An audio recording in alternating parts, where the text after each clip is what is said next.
shadows aside, in the heart of the rhythm where our dreams collide. Join the Subnation X quest, the truth is our guide. In the vast expanse, it's where we reside. Hands up to the sky, let the bass ignite. Feel the grooves around us, everything's alright. From the Subnation X quest, the truth is our guide. In the vast expanse, it's where we reside. Hands up to the sky, let the bass ignite. Feel the grooves around us, everything's alright. SNX radio, let the truth ignite. Together we'll shine, bringing shadows to light.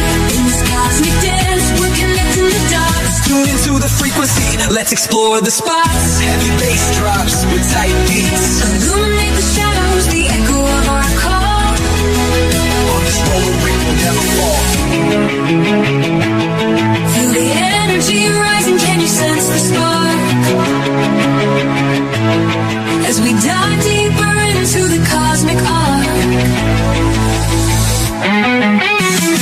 Stories of the universe, mysteries unfold. In the heart of SNX, where the truth is gold. Every note we play, every line we write, crafting our legacy, shining ever bright.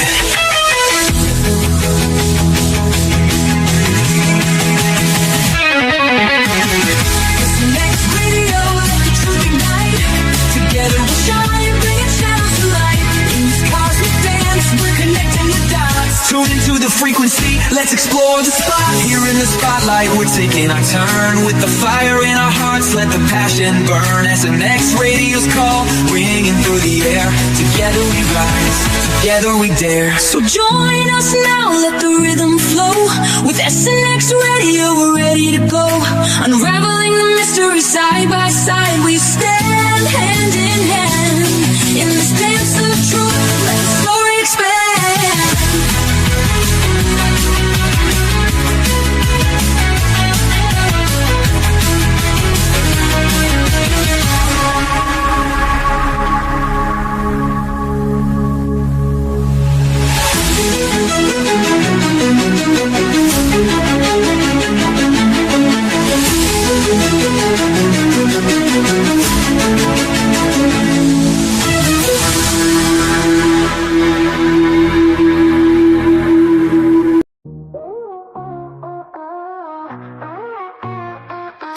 Out in the dark, the stars align.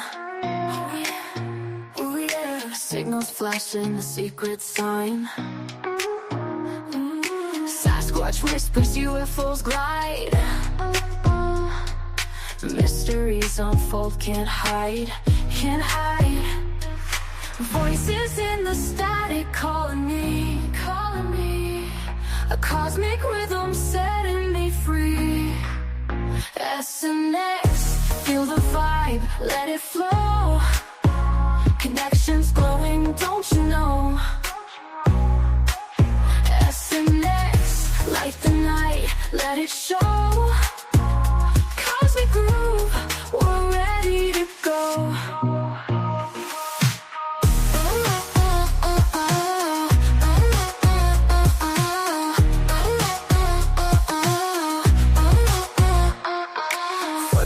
In the woods, shadows move, move. Skyline flickers, it's a neon groove.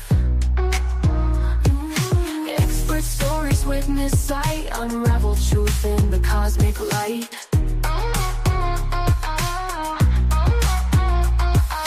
Voices in the static calling me, calling me. A cosmic rhythm setting me free. SNX, feel the vibe, let it flow. Connections glowing, don't you know?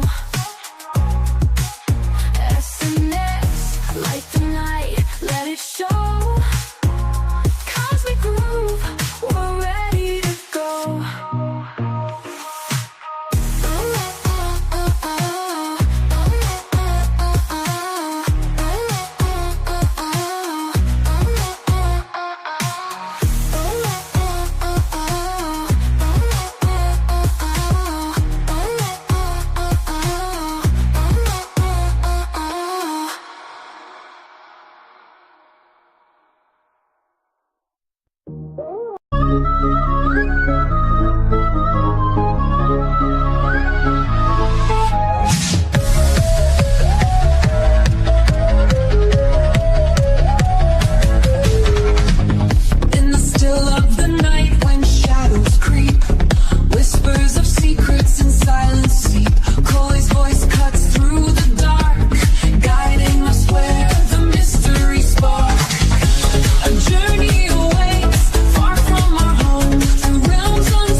us to concentrate.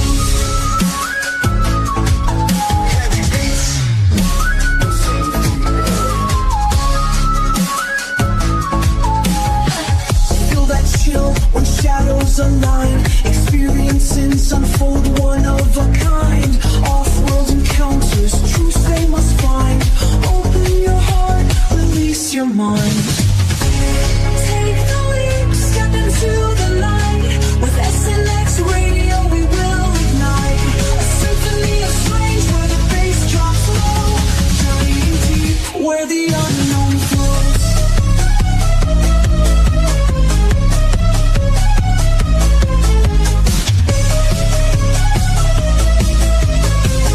lies beyond the veil of sight. What secrets kept from our human plight? COLEY's conversations stir the thread. An awakening call for the living and dead.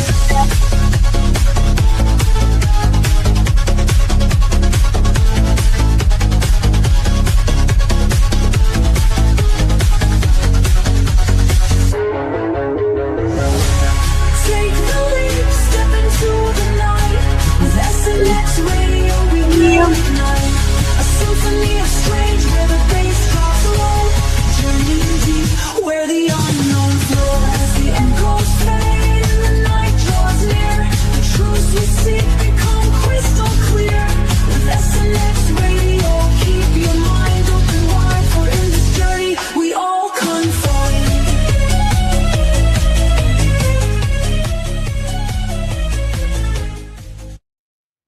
Hello and welcome to SNX Radio. We got another great episode that we're going to bring to you live here tonight with our very special guest, the lovely Mary Rodwell.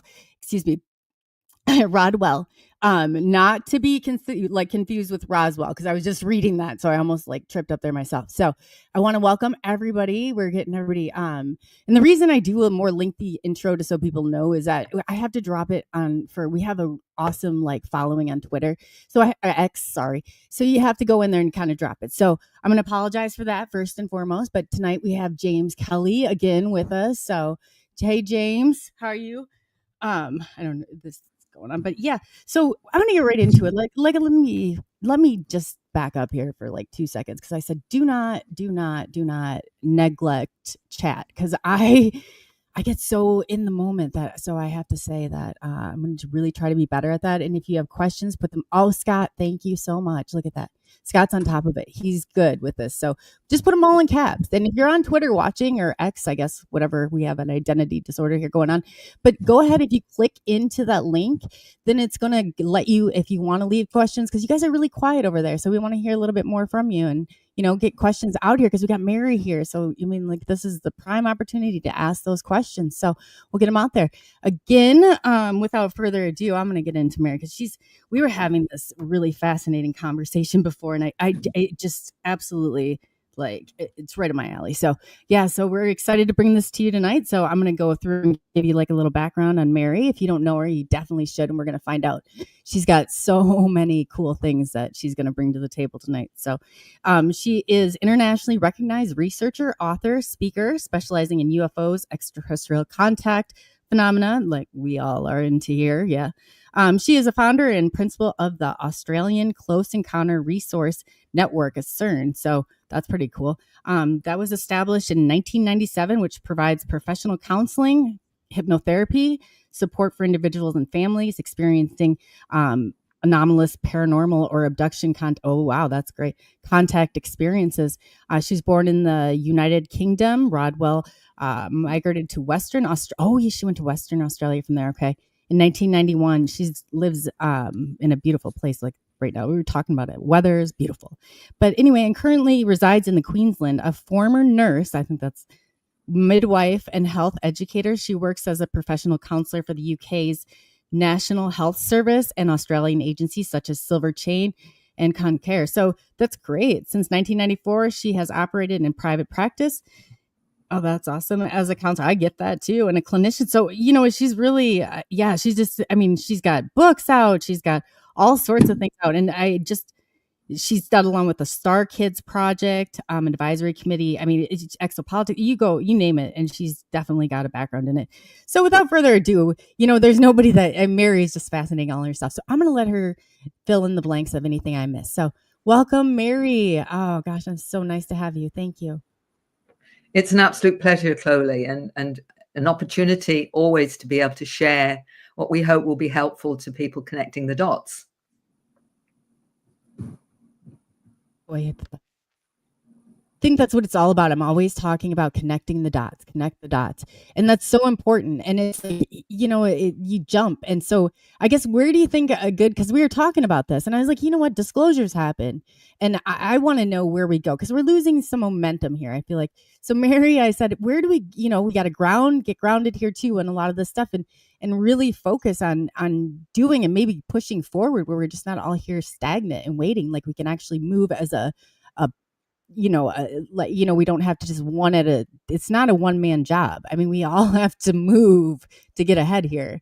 It's not, it's just, I guess, what is your whole take on that? And where's a good place that you would like to start? Because you're fascinating. I loved how you connected the dots when we were talking before. So yes, start wherever you feel that, is a great place to start, because you definitely have a lot to bring to the table. So. Well, COLEY, the important thing is, as far as I'm concerned, disclosure is going to come from the ground up. It's not going to be waiting for governments to pull their finger out, as it were, and start saying stuff, because they'll only say what they think is going to work for them. And there's a lot they want to hide.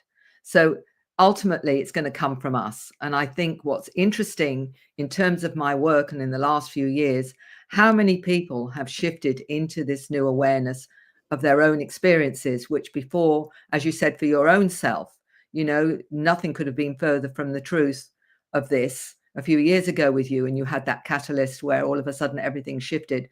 It's happened enormously fast in the last few years for a lot of different reasons. And I think we can be grateful for the chaos on one level, because on another level, what it's done is get people to start thinking about their life, their reality, what's important, what matters. And also coming out the closet, space closet, as I call it, has been what's been happening too, because people have discovered that they've had more awareness than they realized and started to question things that have gone on in their lives. And it may for some have started with sighting a craft, a UFO, for example, but for others, it can be quite different. It can be through a shamanic experience, for example, or a healing experience, or a near-death experience, or an out-of-body experience. It can happen in many different, some will do a remote viewing course, for example, and that activates them into realizing we're multidimensional. So it's not just one way we realize we're having contact with these intelligences. There are many different contact modalities, as we call them, where someone will suddenly realize there's more going on in their reality. I mean, in a shamanic experience, what are you seeing? You're seeing and interacting with other intelligences. And some of them will interpret, depending on our belief system, some will believe they're angels, or, ascended masters, or lots of these different names. Or others will say, well, they're an extraterrestrial, or they're a light being. Depending again on their belief system will be depending on how they interpret it. But realizing they're having some form of contact, some sort of a communication with them. And that, of course, changes everything, because they get a new slant on the way that they actually look at their reality. So that's happening, and it's happening really, really fast. So when you say, where are we? We're actually in the moment of a huge wave of awakening and activation on this planet right now, which is gathering momentum by the minutes, seconds, and months that are going on. Yeah, it really is. Like James said yesterday, there's no stopping what's coming. The momentum's already there. It's rolling through. Yeah. It's just, how do people prepare themselves? And I guess too is, there's like a lot of confusion with Project Bluebeam, and if somebody goes out and, like some of that deception, I guess, in the way. What do you think is a good route through that? Well, the good thing about awakening and getting used to interacting multidimensionally with whatever source of intelligence you're working with, and also trusting that inner resonance to truth, is what we're being tasked to do now.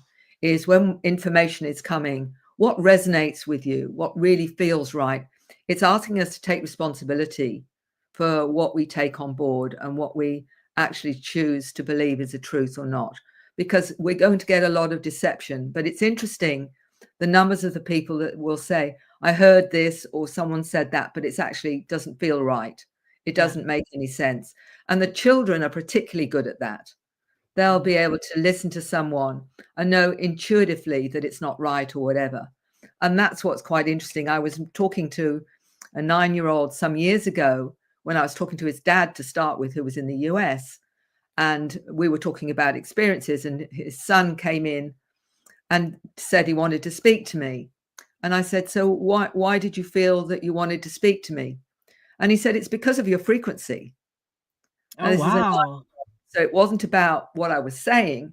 It was my frequency. This is what I mean. These super aware. And this is a 9-year-old that was that aware. That's amazing. And that was the reason he was prepared to speak to me. So we're not talking about children that are in any way just third dimensional. We're talking about children that are multidimensional now, already aware of their mandate, why they've come, what their role is, and whatever. So they already know what to believe and what not to believe, and they will tell you the truth behind things.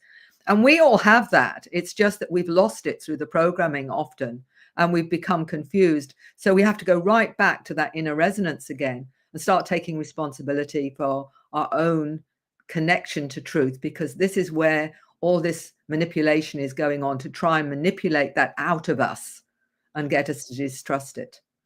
Oh, that's so true too. That's so true. I agree 1000%. And everything and all these barriers, like you said too, like fear-based stuff, like to, rid of that. It's like that fear will keep you locked in. That's why that layer of fear is there. You have to push past all of these things. And you have to, like you came to go through this process. If you haven't been through this, it's taking everything, your comfort level, it's completely crumpling it up. And you don't, it's, I wouldn't trade it for anything in the world, but it's quite a transformation process, Mary. It really is. How did you go through that? Well, I think it's a process. I think you start to say what's really important in life. And one of the interesting things for me, bringing me into what I call authenticity, speaking your truth. One of the things that I've said to many of my clients that come to me is, ultimately, when are you going to speak your truth? When are you going to be all that you've come here to be? And I have to do the same thing. I can't, you've got to walk your talk. But what was even more important, I was working with grief and bereavement and hospice. And one of the things that was really came up time and time again with people that were due to leave this planet one way or another was the fact that they regretted not being themselves, not speaking their truth. And I took that on board for myself at that time. And I decided, that, right, if I'm going to live the rest of my life on this planet, I'm going to be myself. I'm going to say what feels right. I'm going to be who I am, because what's the point of living a pseudo existence, a pretend life?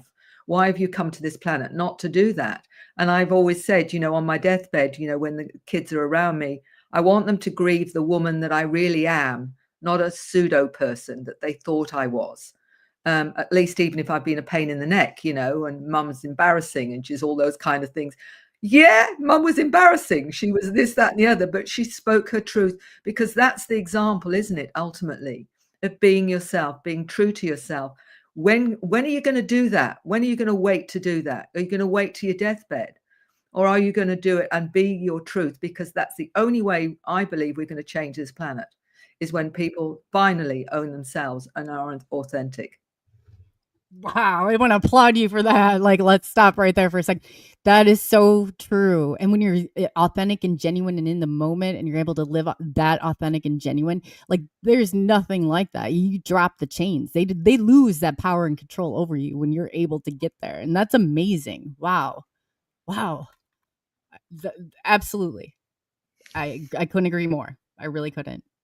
I mean, people say to me, but you're so courageous, Mary, because you do that. You say all this stuff. I said, it's not courage. I just don't care. I love it. Oh my God, I love you. You're right up our, I love it. If you think I'm menopausal or whatever it is, really don't, because it really doesn't matter to me what somebody judges me from their perspective, because at the end of the day, does it really matter? No. Are you going to let them stop you from being who you are?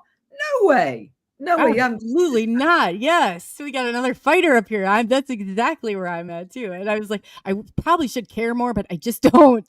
So, it is what it is. I apologize in advance, but yeah, no, that's awesome. Mary, yeah, wow, you are a courageous woman. I mean, that's amazing. I love that. I absolutely love that. Well, for me, it is ultimately about the soul journey, and it's about why we've come to this planet. We've come in with our gifts, our awareness, our understanding. And these young children that are coming in, if we are to empower them, we have to be strong for them, because they're the future, and to provide the environment where they feel safe and secure to be who they've come here to be. And that, to me, is really why it's so important that we give them the right messages and say to them, who are you? Why are you here? What can we do to help you on your mission on this planet? What can we provide a safe place for you? But also to be the example. Ultimately, if we say, we can't do this or we can't do that because somebody may judge us for whatever, well, what is the message that we're giving to these wonderful new star seeds that have come to the planet? It's not safe. And then we're playing into fear. And this is what there, of course, has been the manipulation all along. I meet so many wonderful people opening up, and their fear when they open up is that they're going to get judged for being crazy. They're going to get judged because they are having a reality that's greater than the person that's listening to them, for example. They're going to get judged because of how they understand reality. If you're doing that, you might as well not be here. Give it up, mate. Time to throw in the towel. For real. Yes. Yeah. Why have you come? Why have you come to this planet? We've come here to challenge the system. And the indigos, or there's the crystals, the rainbows, and all of that, often given diagnoses such as ADHD, Asperger's, dyslexic, and all the rest of it. They've come here to break the system. They've come here to stop the programming. And that's why they're given this neurodivergent, which is a real problem for those that want to program us, because they're not so easily programmed. But the indigos, particularly the rebels, they've come in to say, no, this is not okay. We won't be programmed into this. We're going to challenge the system. And it's all been set up. Yes, I know. I was like, I've taught him, though. I trained him. I said, you got to carry this torch. You're going in as a free, he's gone in methodically, I think now because I was like, you got to go in there. This is your chance. So he loves that. I get calls. They'd be like, he's 80. And I was like, you're not a doctor. You're not a doctor. You shouldn't be prescribing medication. So I was like, I was a therapist and he's just fine. So, they always try and, he's got depression or he's got this and he's got, put these labels on these kids. Like, no. I said, he probably doesn't like your class. Maybe it's not interesting. You're keeping them isolated on these computers. It's like what they're doing to kids. How do they think the products of our environment are going to turn out under these types of, they're locking your kids in and they don't have a charger. I'm getting called by a school. I said, he shouldn't have a charger. You can go and talk to a kid. You don't have to email them across the room. We need this interaction. It's unbelievable what they're doing. And what's the next step from there? Because you're going to leave your grandkids, or you're going to leave your great grandkids in this crazy world. Like, no, you shouldn't leave it like it is. It's like everybody should be doing their part. But yeah, good for you, Mary. That's awesome.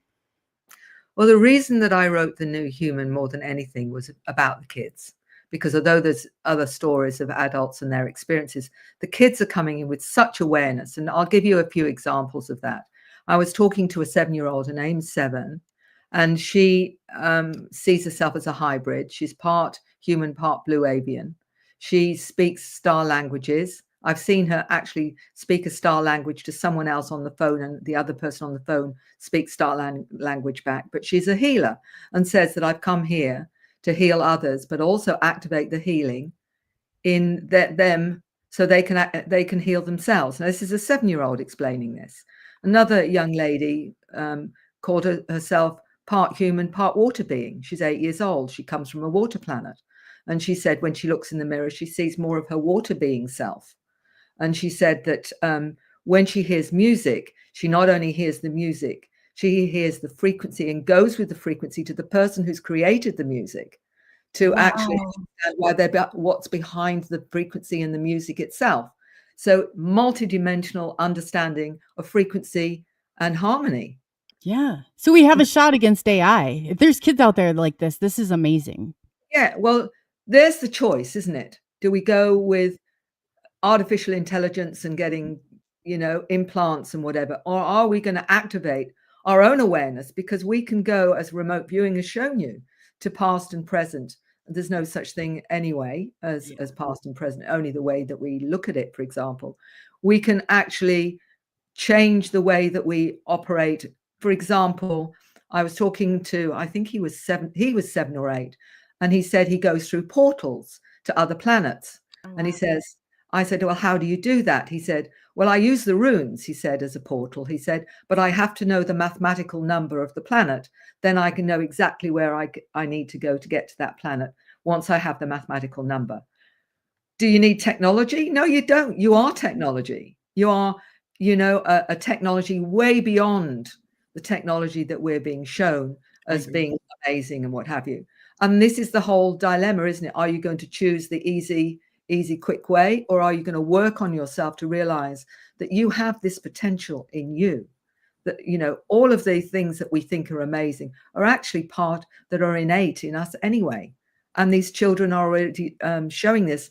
Some of your viewers may have heard of the telepathy tapes with the autistic children. I don't know whether they have or not, but they've already shown that autistic children are telepathic with one another.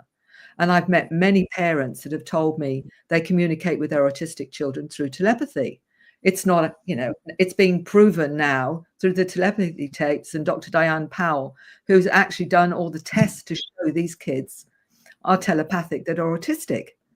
We are discovering the awareness of the ADHD. I always remember the first time I became aware of those that were diagnosed with ADHD. What is that exactly going on here?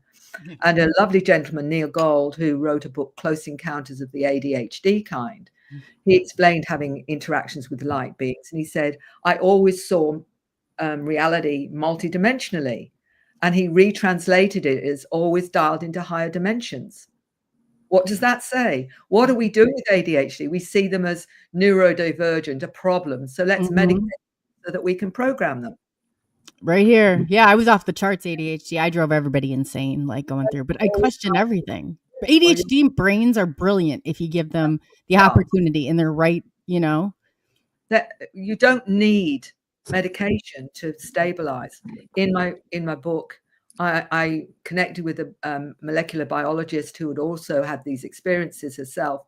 She knew how to stabilize ADHD, and it's all there. How you need certain extra vitamins to balance yourself out, like choline and whatever. All of that's in my book, The New Human. Is let's find strategies to support those that are coming in as the new humans that are coming in with these abilities, these awareness, rather than suppress them. Let's find out what they can do, how they can understand reality. There's lots of other qualities like synesthesia that were considered an aberration. That synesthesia, when you experience something multidimensionally, so you might see the letter 7, for example, it may have a color to you, it may have a sound to you, it may operate in a way that you see it in more than one perspective. Well, this is what these kids can do, and it's seen as an aberration. There's something wrong with you. No, it isn't. It's actually showing us what we're capable of. What I go back to very, very, because of my background, I'm very interested in the way that we've evolved, if you like, from, Neanderthal, Cro-Magnon, and suddenly missing link, and Homo sapiens sapiens suddenly appeared with 223 extra genes and twice the brain size. How the hell did that happen? Unless we're intelligently designed. And the gods that are visiting us, are they really gods? No, they're not. They were perceived as gods or whatever, been monitoring our evolution. We're only using 5 to 10, not even more than 5%, maybe 10% of our DNA is activated. What's the other 90% about? Well, the other 90% is waiting for us to unpack to actually activate. One gram of our DNA contains all the information on the internet. 1 gram. So what's the rest of our DNA doing? We don't even know yet, but it's being activated. Oh, So okay. just think about what's hidden in our DNA. And Dr. Francis Crick, co-founder of the DNA Molecule, said they programmed us to awaken at the time that we need to waken up when we're ready to. What do you think's happening? People are being activated. They suddenly find they're sensing things, they're feeling energy, they can see orbs, or they're suddenly getting downloads of symbols or scripts or music or information that they've not consciously learned. What's going on with that? That's coming from their superconscious self, potentially, but also the intelligences that are working with them, whether you call them spirit guides, angels, or, you know, light being, whatever name you want to give them. But Okay, that's what you meant when you asked me that earlier. So when you said the intelligence, that you're speaking of like the either a paranormal or if it's ET or whatever type of, is that what you, okay, thank you. Sorry, go ahead. Yeah, because the way that I understand it, we're being activated various ways. Some is through our interactions, maybe on board craft. I remember somebody saying to me when they were on board craft that their consciousness had been moved out of their physical body so that the beings could work on their brain. What it is we're being assisted to move to that next level of evolution. And this is why people have had these amazing transformations almost overnight, where suddenly everything changes for them. They lose interest in material values. They become more ecologically aware, more spiritually oriented, and what have you. What we did with our surveys to prove that, because not only when I wrote Awakening, how extraterrestrial contact transforms your life, because I was seeing it in my clients. When we did the survey, which was with 4,200 people, 600 questions, what came out of that survey in Beyond UFOs, which anyone can get the PDF for that if they want it, because it's free.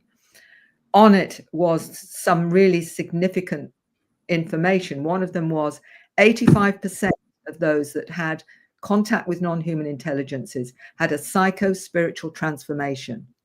So where's the agenda? There's the agenda. Psycho-spiritual transformation. The other thing people need to know about is that you may be having contact without realizing it, because 75% of interactions on board craft are out of body. So only 25% are actually physical. So if you suddenly find yourself being aware or having a sense of energies around you or information coming down, it may very well come from your interactions with these intelligences. And you may see them as spirit guides, angels, you know, elementals, fairies, ascended masters, if you've got that particular way of looking at your perspective of your spiritual life. Or if you're more UFO oriented, you can say they're light beings, angelic beings, interdimensional, extra-dimensional, trans-dimensional. And some of them come from our future. I remember a 7-year-old explaining to me that he was from our future, and that he was a grey being with 4 digits, but had come back to this reality because of what he was coming here to do. Do you dismiss this? Do you dismiss what kids are saying because they're kids? Or do you realize that this is information they've not been front-loaded by their parents whatsoever? The parents are completely neutral in terms of their child, and saying, but my child's telling me this, or my child's telling me that. What do I do with this information? Is it credible or whatever? And what I say to them is this: why do you think your child's coming out with that? Why would they? What is the purpose of that, other than to check you out, to check, are you going to believe them or not? One of the things I do is I send out a questionnaire to people who have experiences, but I have one for children.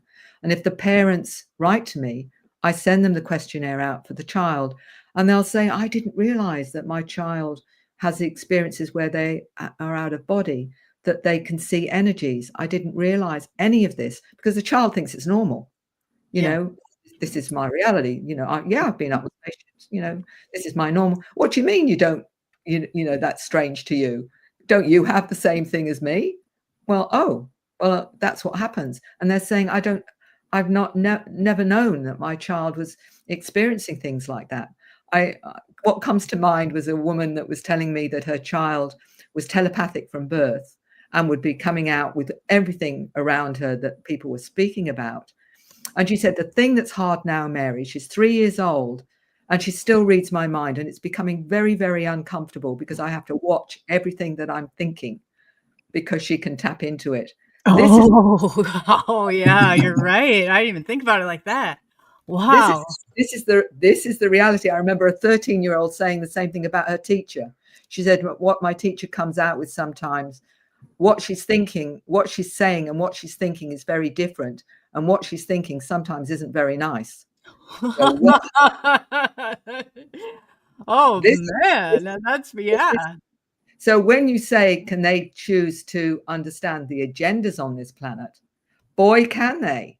Because they can tell from your frequency, they can tell from your energy, they can tell what's going on in your head. So this is what's going on. And this is why they're trying all these strategies for the older models like myself and whatever, that are still waking up to the potential that we have, which is identical. It's just that we've been programmed out of it. So we've had to awaken that. And we may do it through the various modalities. As I say, you may do it through, learning healing, for example, energetic work, or we may wake up because we suddenly start seeing craft and whatever. When you see craft, sometimes it's not just seeing it. There's an interaction and you may not realize it. I call it getting locked in. You get locked into this like exciting roller coaster ride. Like, yeah, it's amazing. There is definitely a feeling behind it. Which means there's often an interaction, even if you're not aware of it. You just suddenly feel different after seeing that particular craft. So don't think just by seeing it that's it. There may actually be something else going on that you're not aware of. And there's a reason why you're seeing it. I call them points of reflection. Do you think that's like a pretty good, like I was like, those are the points of reflection. Those are the points you're supposed to, it's kind of like, okay, we're jumping now over to the, it kind of shoots you over to another direction. What I say to people when they've maybe seen a craft and they've described it, sometimes with family, sometimes with friends or whatever, did you feel different afterwards? And they'll say, I started to get really interested in quantum physics, or I really started to get interested in the history, archaeology or anthropology or medicine or healing or whatever. And I'm saying, there you go. Oh, yeah. After this was done, I was reading Einstein's unified field theory and going through, and I've never in my entire life did I even go that direction. It was weird. It was very bizarre. Yeah. But I get that. That's because what they're doing is they're upgrading, activating, and informing all of these interactions, and that's what's actually going on. And when someone, they say because they're going to try and con you into things, these individuals that are awakened can look and say that's not one of them. They'll know right away that it's not one of them. They won't need anyone to say, well, that's computer generated or CGI or whatever, because they'll just know. And that's the problem that those behind the scenes have, is why they try and dismiss all the multidimensional abilities, because that's what guides us into true reality. And what do? You have experiences. Oh, you're hearing voices. Oh, well, there's something wrong with you. What label can we give you? And what medication can we give you to shut you down? Yep. Oh, yeah. And with control, once you start taking their medications, you don't realize because it starts to fade away. Your total connection with this and what you're supposed to be doing is interrupted. It really is. Yeah, that's it. And so that's part of the darker agenda, is to stop us that way or preventing us. And this is why, for me, I'm so passionate about what I do, is because I've met so many that have been damaged because they've not been believed, and they've ended up going the medical route because they, in the end, the family are also fearful, that something is wrong with them. And it's because they've been told there's something wrong with them. Yeah.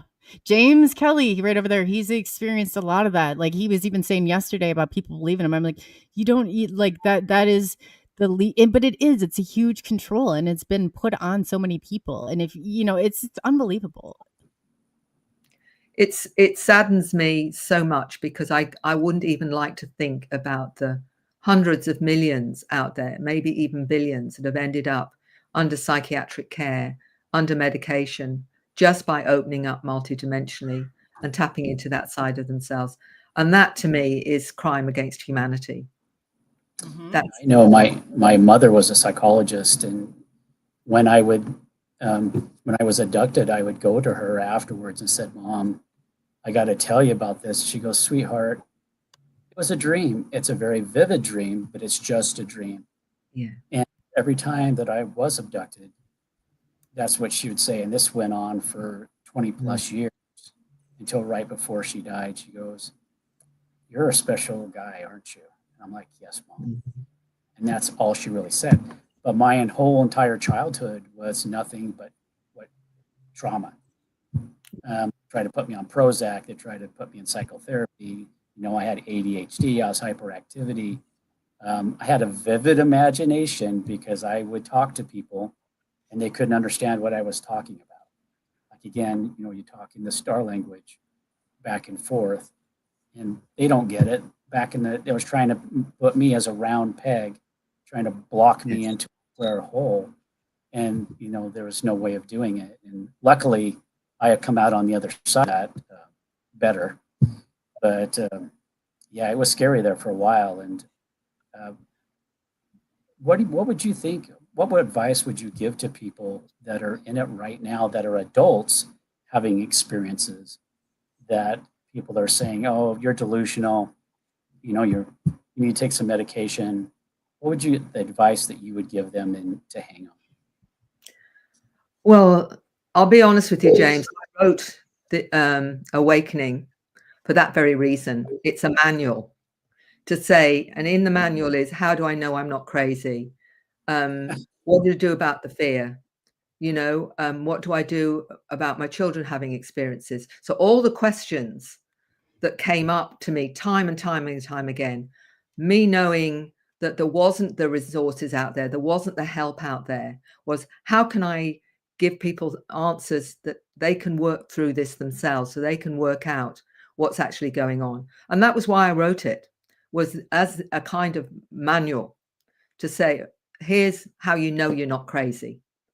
Here's what do you do about the fear? Well, that was the other thing. All those kinds of things and strategies. How does hypnosis help? How is there a difference between a researcher and someone who is a therapist? Because you go to a researcher, they're not going to be interested in therapy. They're going to be interested in your story, but they're not going to help you through the process of awakening or whatever. So all those kind of basic questions I deliberately wrote Awakening for. But what I say to people is knowing the difference, and I say this with those that are opening up multidimensionally, wanting to know the difference between their multidimensional self, their 3D self, and imagination. And it's actually really quite easy to separate it out once you understand it. Left brain, you think before you speak. Right brain, you speak before you think. So it's instant. Anything that comes in that's instant is multidimensional information. How do you know it's not your imagination? Very easy. If something's real, like your bedroom, you know where the bed is, you know where the door is, you know where the window is, you know the color of the walls, it's instantly in your mind because it's real. If it's imagination, you have to, and I say, imagine a bedroom. To imagine it, you have to think. You have to think, well, how big would the room be? Where would I put the window? Where would I put the door? What color would the walls be? You have to think to create. So if something's coming in instantly, that's not your imagination. It's Okay.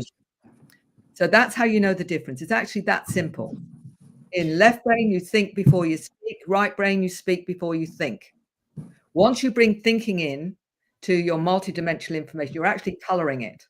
You're actually editing the information as it's coming in. So for a good channel or a clairvoyant or good medium, they have to trust instant information and as it is in its integrity, not to edit it, not to say, oh, I'll just move this out because that sounds too crazy, or I can't say this because that sounds. As soon as you do that, you lose the integrity of the information. So it's important. You have to trust, literally trust it as it's coming in and in the way it's come in. is the packet of multidimension, and you can sense it, feel it, have a knowing, as well as visually, as well as auditory. You can have all of that or parts of that, depending on what you're open up to. The more you open up, the more you'll open up. Yes, so true too. That is so true. Wow. So that is wow. So basically what you're saying is your imagination's not automatic, right? It's something you create. That's right. You need to think to create. Because as I said to you, if I said to you, well, what kind of house would you like to live in? You'd have to think, well, how big would it be? How many bedrooms? You know, where would I put the garage? Where would I put the, you know, the color of the walls? It requires thought. When you get information downloads, it's in your head without even conscious thought. It's just there. That's no, and I'd be writing stuff out. It'd be sideways. It would be just like really. It was totally different. Yeah, that's fascinating. When you get this and you think, wow, where did that come from? Oh, that's accurate. Oh, I didn't know I was so wise. You know, all those kind. That's, and then you have to say, is that my higher self, super conscious self, or is that one of the team or my, you know, my guides or whatever? So the next step is isolating. Is it one of the team or one of your guides or whatever? Or is it in fact your super conscious higher self? And there's a way to discern that as well. Ultimately, we are being brought into telepathy and asking questions. So the next question is, who are you? Why do you work with me? You know, why do you give me the information? What's my connection to? So you're getting a bio. That you can ask all those questions in that space. And, you know, I show people how to do that so that they've got some, you know, they can start to trust it. Because I said, you know, when you get information, if you want more, you want to understand it more, you have to go back to the source and say, well, explain this to me. Why is this important? Why do I need to know this? Where can I put this or whatever? So then you have in an equal conversation and communication. That's where they want us to go.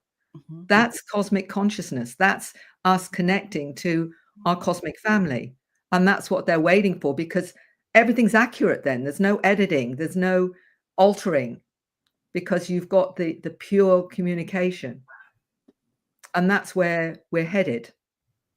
So how do you, because some people feel like they might be tricked by paranormal entities or things like that. So you're really, and that makes sense, when you're in a medium, you get it and you either spill it out or you lose it. It's you know, you're that portion. But, you know, I guess it just, I don't know, what would you say to that? Well, there's two things that come up. First of all, there's a part of us that knows when something has integrity, when it resonates. I talk about it like this because I keep things very down to earth. I know that sounds odd, but it's exactly how I operate. If somebody comes to your front door, what is it in you that with some people, you'll invite them in for a cup of tea, and others you keep the other side of the door? There's just that feeling, I don't feel that's okay. The same goes with information. What is it with your friends? The ones that you gravitate to are the ones that say, you know, positive, beautiful things to you, make you feel better and what have you. And the ones that are always negative or always putting you down or criticizing you or whatever. It's about the information that you're getting. If you've got something coming through that's telling you that you're useless and not powerful, or you've got to do this or you've got to do that, nobody wants to listen to that in everyday life. So use your common sense. What they operate on, the lower frequencies, are fear and ego. If you're still in fear or if you're in ego, then they can plug into you and you will get lower entities giving you information, and it won't feel right. It'll feel uncomfortable to you. If you're coming from a high intent, like, you know, the highest frequency of authenticity, love, compassion, and whatever, what you're doing is you're creating the frequency you accept. So you're saying, I'm only accepting this frequency. Anything else? No, thanks very much. Not interested. Go away. So you're putting out an intent. That intent creates the reality. Like a radio frequency. You're saying, this is the only frequency that's okay for me. Anything else, you can buzz off. Not interested, don't want to know. And you'll know from the integrity of the information. You can test the information. If something comes through to me and I'm not sure about it, I'll go back and say, explain this to me. Why is this important? What do I need to know about this? And once you get to that point, there'll be this buzz of acceptance or resonance with, I'm sure all of you get that complete buzz in your system where it's, whoa, that's really accurate. So you've got to learn to be sensitive to how your multidimensional part of you operates, sensitive to frequency, sensitive to what you're putting out. All of this is teaching us to have integrity, to come from the right place, because if we go to be telepathic, then there's no hiding. Oh, yeah, you're right. You're right. You're out. Oh boy, that just added an extra layer on there. Wow, There's hiding. makes sense. So Yeah. you've got to really put out exactly the integrity that you want to receive back, because that is really how it works. In my book, it's worked for me for 30 plus years. I only accept the highest frequency of the highest awareness and spirituality of love, kindness, compassion, of authenticity. That's all I'm accept, guys. Don't want to know anything else. Wow. That's How do you block it out then? You just say, hey, that's not important. Just moving if on. I get something coming in that doesn't feel right, I just tell them to buzz off. Not listening. Don't want to know. Yeah. You know, in the same way you do in your everyday life. If you've got someone who's supposedly a friend, and all they ever do is bring in negativity or make you feel bad or whatever, you don't invite them around for a cup of tea anymore, do you? You know, No. you just move on. So you're kind of aware of what is your thoughts, your thinking, what you're doing in that moment. It's like all pulling that all together. Asking us to be what we aspire to be, which is a spiritual being coming from love. That's what we're all aspiring to be, isn't it? Coming from love to make a difference in this reality. That's what we aspire to. All of those that are involved in all of this. This is our mandate, isn't it? And we're all coming in with different awareness and understanding and mandates to shift this planet, to shift it into its higher evolved state, and us with it. How do you think some people are going to weed out the people? Because I don't feel like there's some people that are going to even make it past this. Do we have to have a certain amount of us, do you think? Or how do you think that's all going to come into play? Is it all or none? Or the way that I look at it, that each soul has its own mandate, and some will choose to evolve because they're ready to, and they feel they've done the 3D Earth journey. And there'll be others that say, you know what, I still want to be part of this 3D reality for this lifetime, and this is what I'm going to stay within it. I don't think it's going to be one or all. It's just a soul's choice.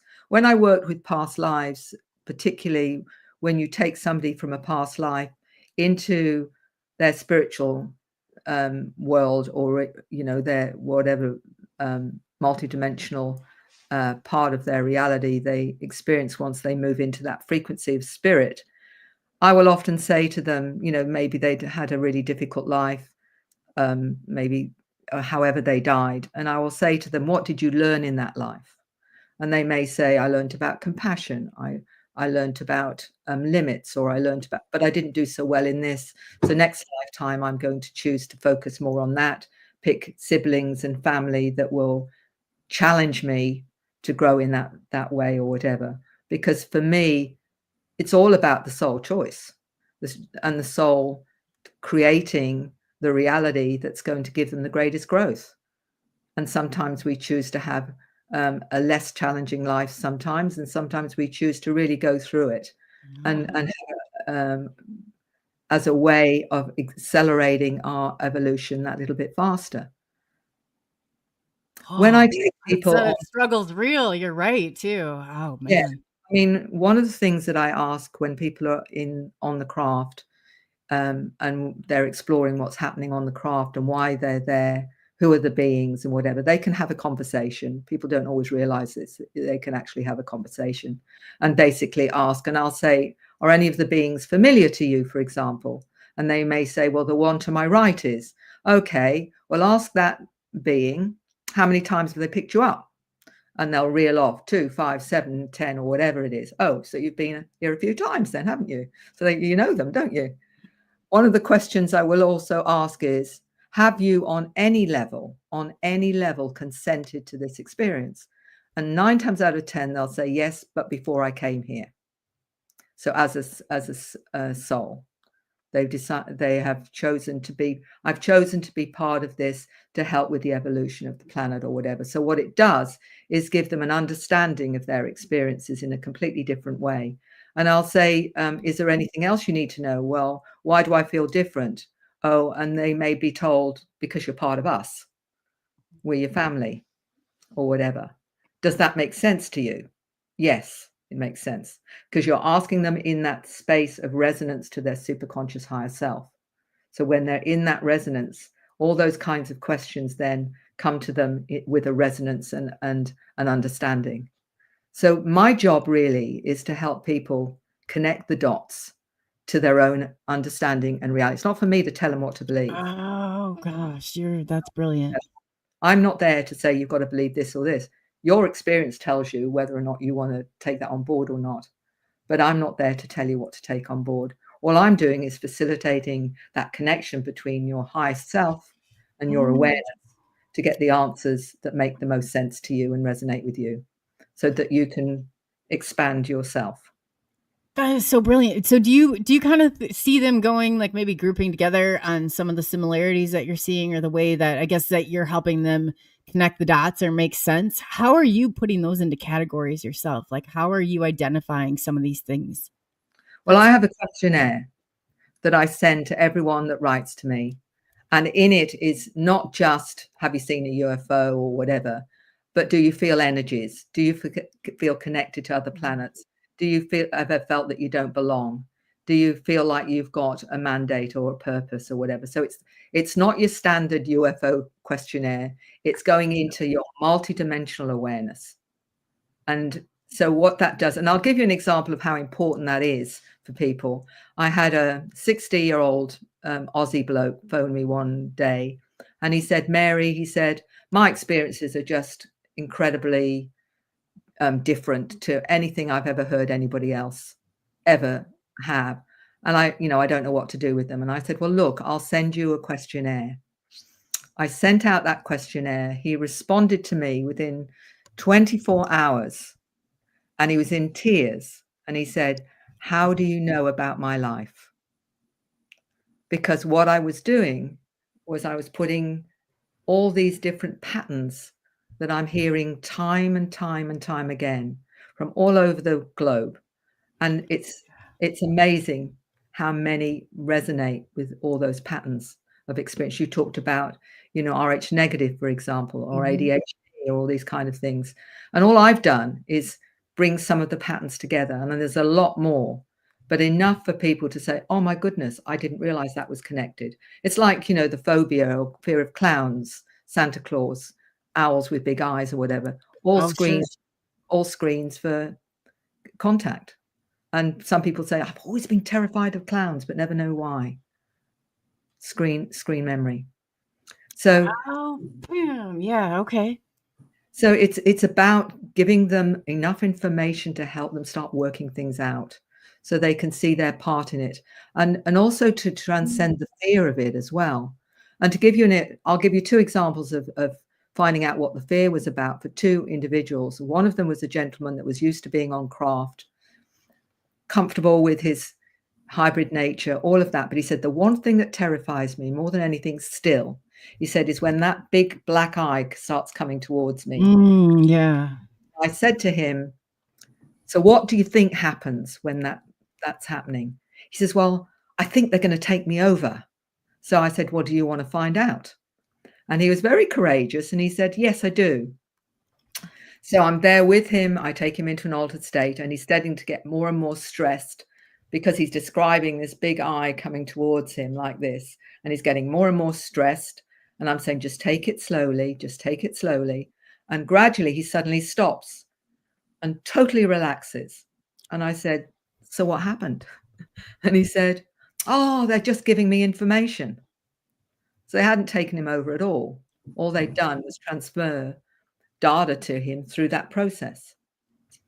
Yeah, that's so brilliant too, because that's a distorted, and you never know how the future is going to be until you challenge it. That's awesome. You don't know what's behind that fear, and sometimes it's our own fears, that blow something out of proportion into something that perhaps it's not. And the only way to challenge that, is to find out, well, what really did happen.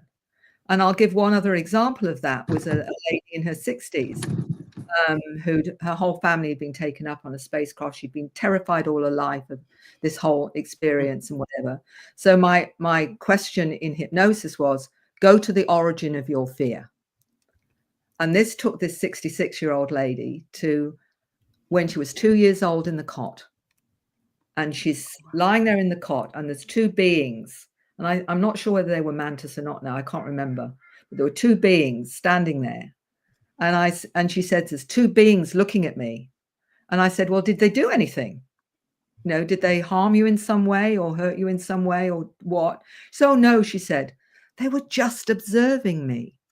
And they're telling me that they've been with me all my life. They've been helping me with this, and they're helping me with that, and helping with the other, and all the rest of it.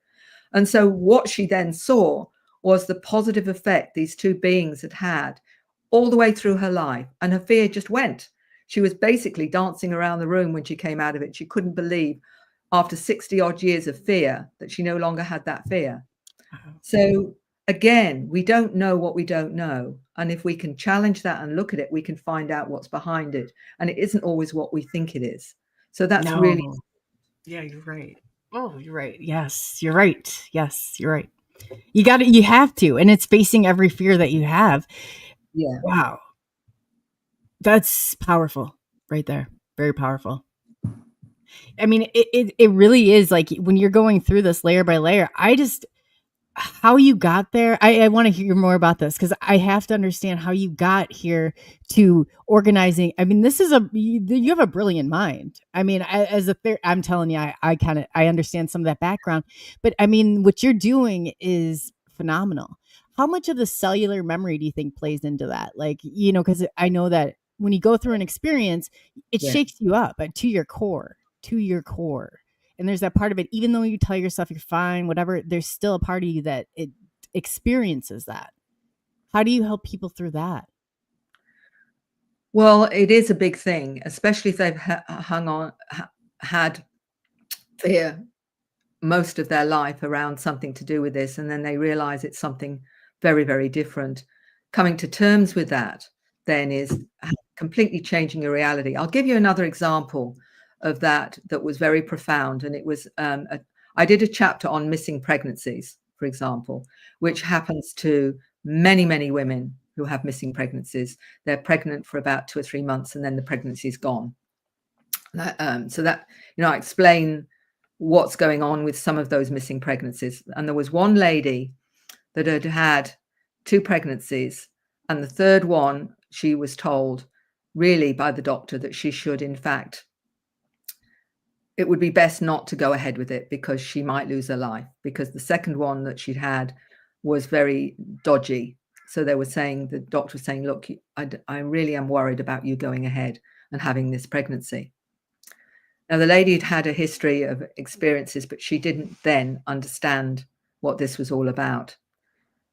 One day, should I say, she woke up and the pregnancy was gone.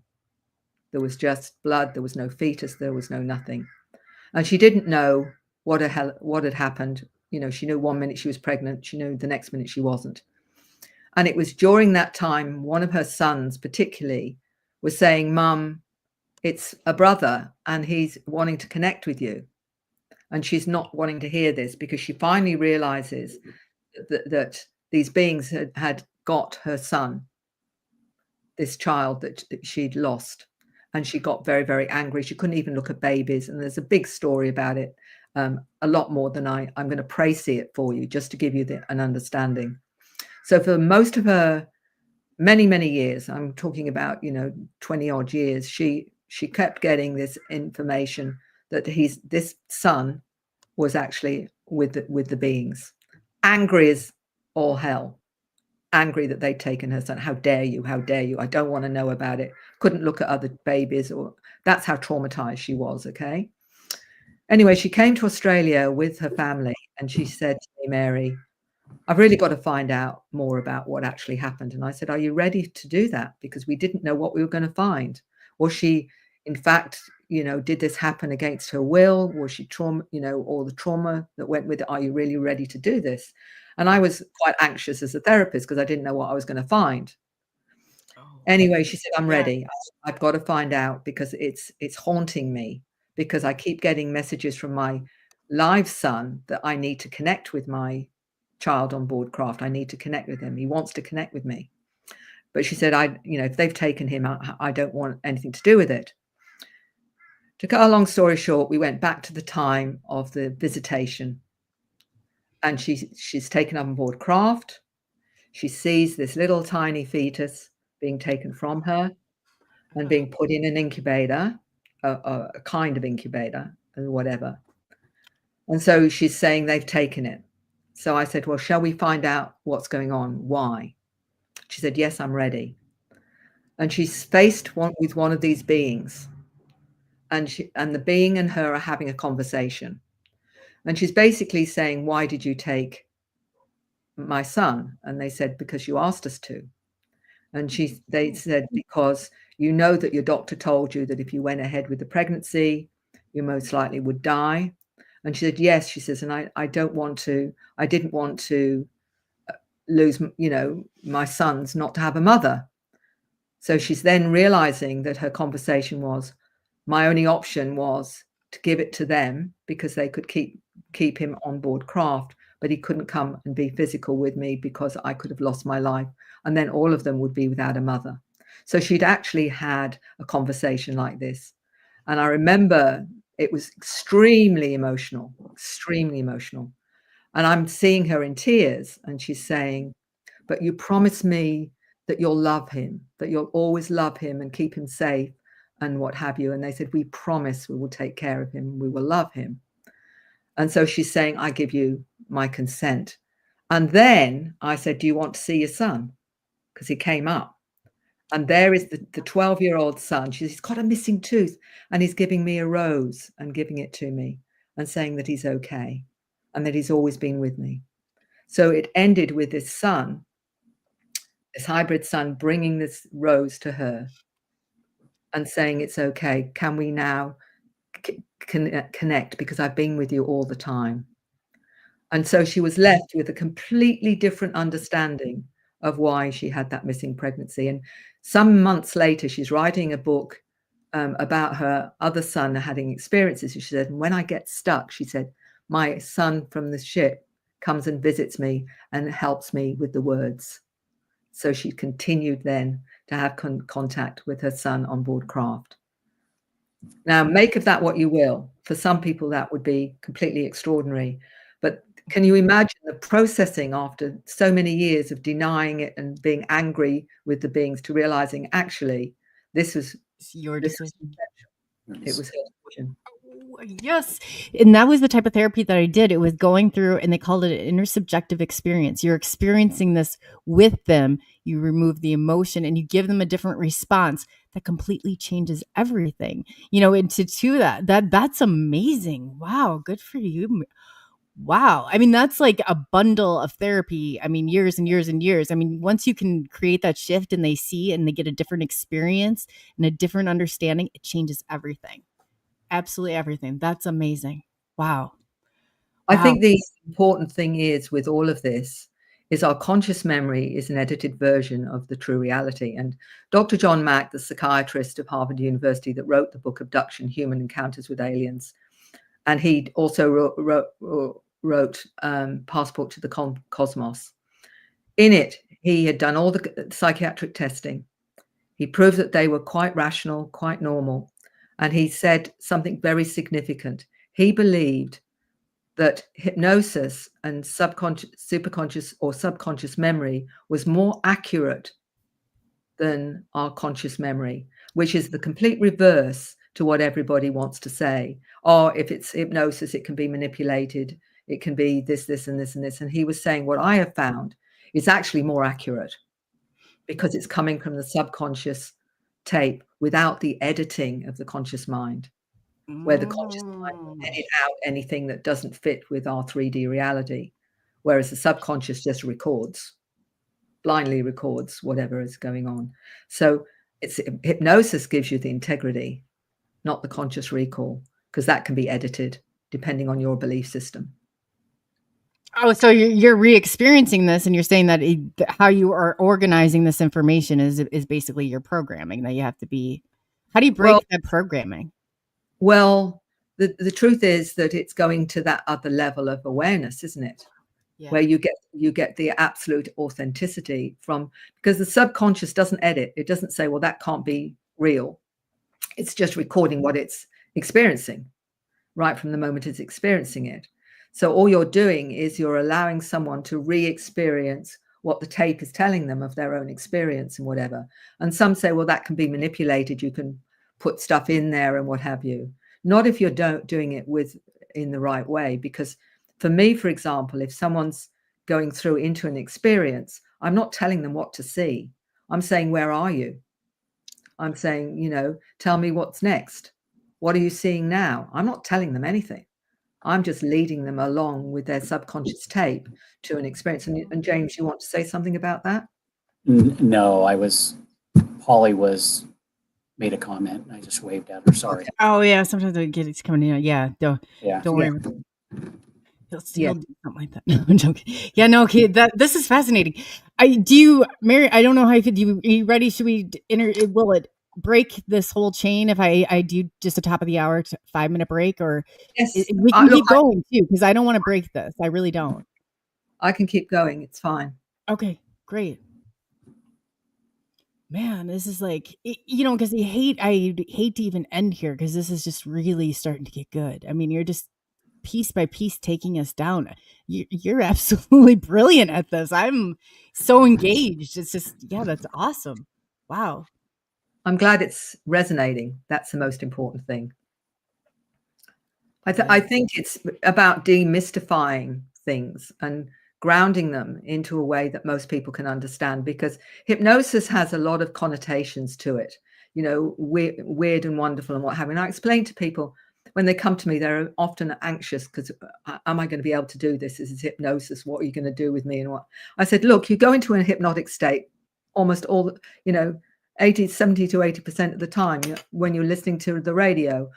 One of the ways I explain it is like this, that when you're sitting watching television in a really, really interesting program, and you're so focused on the program that people around you may be making a cup of coffee, making dinner, you're not really listening to that. You shut it out because you're really interested in this particular program. It's no different to that.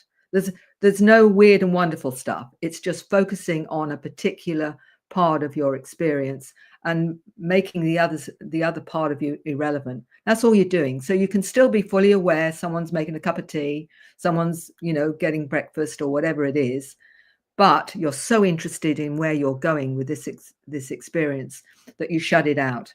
And some people go very deep and some people don't go very deep at all. So there's only about 20% of people that go somnambulistic, which is basically almost unconscious and don't remember anything. But most are still aware. They're in a room. They're still aware that you're there. They're still aware you're asking questions. They say, well, I didn't really feel as though I was hypnotized.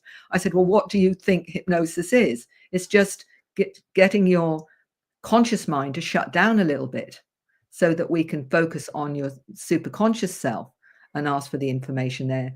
And I've often surprised people a little bit when they're really relaxed with me and they're chatting away and whatever, and they don't realize they're getting really, really relaxed. And then I'll just ask them a question that normally I'd ask in hypnosis, and the answers comes back instantly because they haven't realized they've been relaxed enough to tap into their subconscious.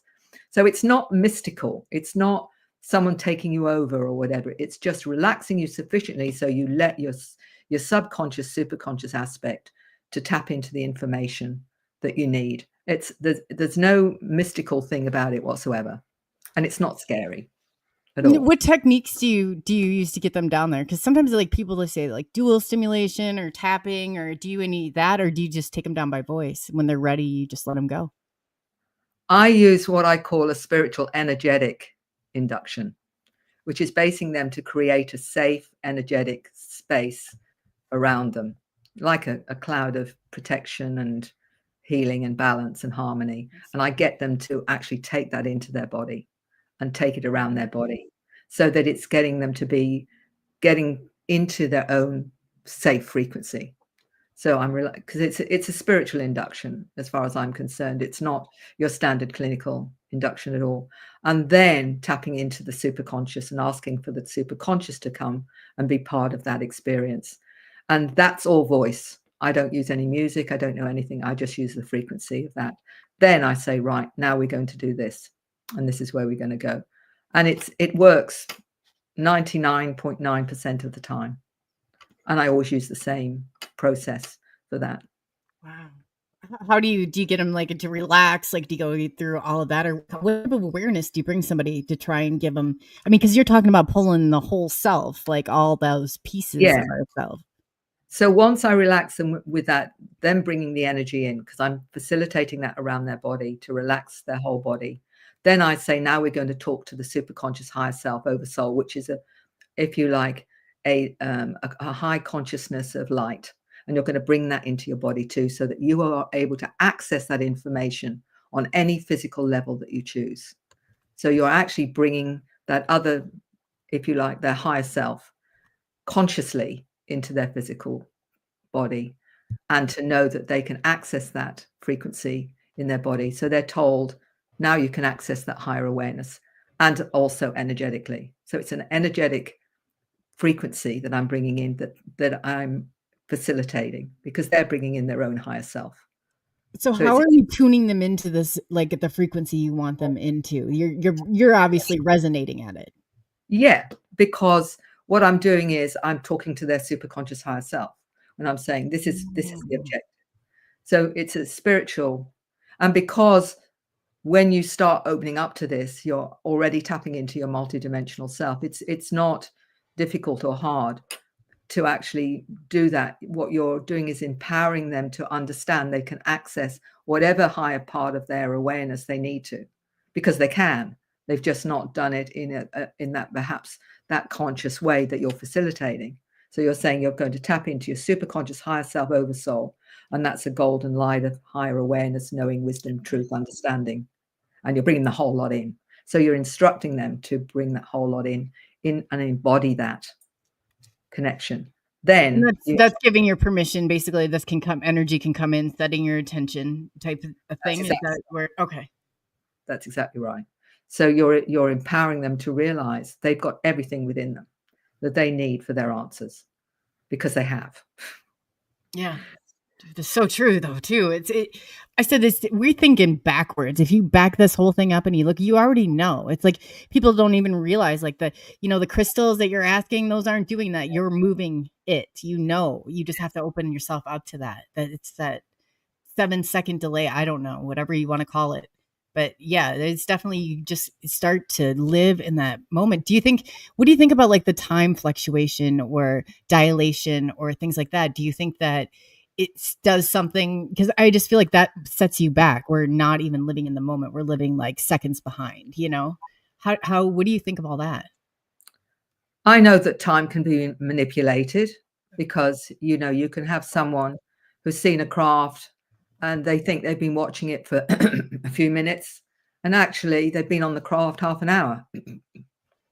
Yeah, the time, it's totally different. You're right. So it can be all manipulated anyway. And it's the same thing looking at past lives. I think Whitley Strieber talked about that in Secret School, where he said, he was being shown different timelines of himself, different experiences in what we term past lives, but all actually at the same time. And I believe that that's what we do. We access that information because it's all in, if you like, the now. So really, we're looking at it a linear way, but it's not. It's all encompassed in one. That's right. And that's what happens, I think, with remote viewing and what have you, is that all they're doing is tapping into that frequency and intent of, this is what I want to explore. And your consciousness takes you to that point. And we see it always as past or whatever, but actually it's all in the now, as far as I can understand. I know that does your head in a bit, does my head in a bit as well. But at the same time, why not? When people say to me, well, how can you accept that or whatever? And I said, well, I don't know what I don't know. So how can I not accept it? If that's somebody's experience and reality, it's their experience and their reality. Just because it isn't mine doesn't make it invalid. It just means that it's not part of my reality. This very limited way we think we've got the mandate on reality. And unless you fit in that box, then you're wrong. Well, that's nonsense. That's stupid. That's so We stupid. It really is too. And the worst thing that we can do is try and think that everybody thinks like we do. It's not. That's that's the trickery of your mind. No way. Everybody does think different, layered differently. Wow. What's really interesting, COLEY, is something that I learned many, many years ago, 20, 25 years ago, was someone talking about reality and our perceptions. And basically they said that at any one time, we take in 12,000 bits of information to start with. Of that 12,000 bits of information in that particular moment, we only get 8 bits of that information. Oh boy. And of that 8 bits, we only actually validate 4 bits of information. So you think about, just put that in your head and think about how much you're missing. Wow. So we can move around a lot more than what we think we can, basically. Well, it's basically saying that we're seeing a pinpoint of reality, and we think that's reality. So, no way. and if something challenges you, there's a good reason why it's challenging you. It's challenging you to look at it. And that's why you're saying, oh, I don't know if I can go there or whatever. Well, actually, that's telling you should, because there's something about that you need to know about or understand or whatever. But what do? We back off. Oh, that's too hard. That's too difficult. Oh, no, but we're here to experience and to challenge that. That's the whole point of it. Otherwise, why are we here? And we're triggered on a reward system. I mean, we're programmed this way for a certain reason. What do you think? Do you think that that's like a way? I guess I always kind of think of it like there's all these things in there that are going to identify us as being a little bit different in where they come in, different learning styles, different things like that, like you're talking about. But I guess I'm just wondering, and what you see, do you think that they try and suppress that? Then they try and put you in that box. They try and give you different labels. They try and make things that are totally, probably completely normal, abnormal, and you're just never going to fit in. So I guess, that's a hard point for people to come with. It's like, okay, I mean, you really, and it's like you said, you're here, you might as well experience it. You might as well get the full, I feel like I'm getting the full experience. It's like, you might as well go the distance, or there's really, I mean, you're going to, I don't want to go over this again. Like, we got to do this and we got to do this right the first time. But yeah, wow. I think that there's so much that we're not aware of. And as we slowly get introduced to it, and these beings are doing that, they're showing us a greater reality. Many of those that I talk to have never told anyone else their experience before because it's so bizarre, or it seems so bizarre. I'll give you an example of a graphic designer many years ago, young man, saying, I'm seeing a part of one of my future selves, and I'm seeing myself as a gray being with 4 digits. And we're moving something big from one dimension to another. And he's going, oh, it's a planet. And we've moved it too quickly. So we've messed up its energy. And I asked him to draw it. And he actually drew what he was seeing.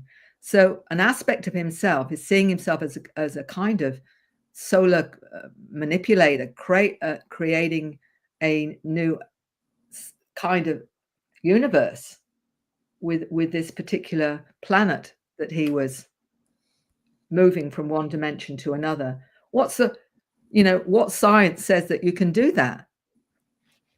Right. Do you believe that? That's what he saw. That's what he experienced. I've met many individuals that see themselves as creator beings that have created universes and what have you. Are they all in ego?